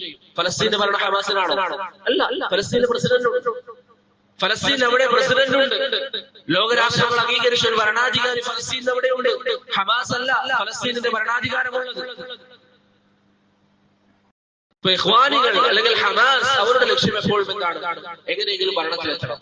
എന്നാൽ ഇസ്ലാമിന്റെ കാഴ്ചപ്പാടിൽ ഒന്നാമത്തെ ലക്ഷ്യം ഭരണത്തിലെത്തലാണോ? അല്ല, ഇസ്ലാമിന്റെ കാഴ്ചപ്പാടിൽ ഒന്നാമത്തെ ലക്ഷ്യം തൗഹീദ് സ്ഥാപിക്കലാണ്, അല്ലാഹുവിനെ മാത്രം ആരാധിക്കണം എന്ന് പറയലാണ്. എന്താണ് അതിന് തെളിവ്? നബി സല്ലല്ലാഹു അലൈഹി വസല്ലമയുടെ ചരിത്രം. നബി സല്ലല്ലാഹു അലൈഹി വസല്ലം മക്കയിൽ ദഅവത്ത് ആരംഭിച്ചു. എത്ര വർഷം ദഅവത്ത് നടത്തി? 13 വർഷം. അവിടെ എങ്ങനെയെങ്കിലും നബി സല്ലല്ലാഹു അലൈഹി വസല്ലം ഭരണം സ്ഥാപിക്കാൻ വേണ്ടിയാണ് നോക്കിയത്? ആണോ? അല്ല, തൗഹീദിലേക്ക് ജനങ്ങളെ ക്ഷണിച്ചു, ശിർക്കിൽ നിന്ന് ആളുകളെ അകറ്റി. ചരിത്രങ്ങളിൽ കാണാം നബി സല്ലല്ലാഹു അലൈഹി വസല്ലം തങ്ങളെ ഈ ദഅവത്തിൽ നിന്ന് പിന്തിരിപ്പിക്കാൻ മക്കയിലെ കാഫിറുകൾ പലതരത്തിലുള്ള പ്രലോഭനങ്ങളുമായി പ്രവാചകനെ സമീപിച്ചു.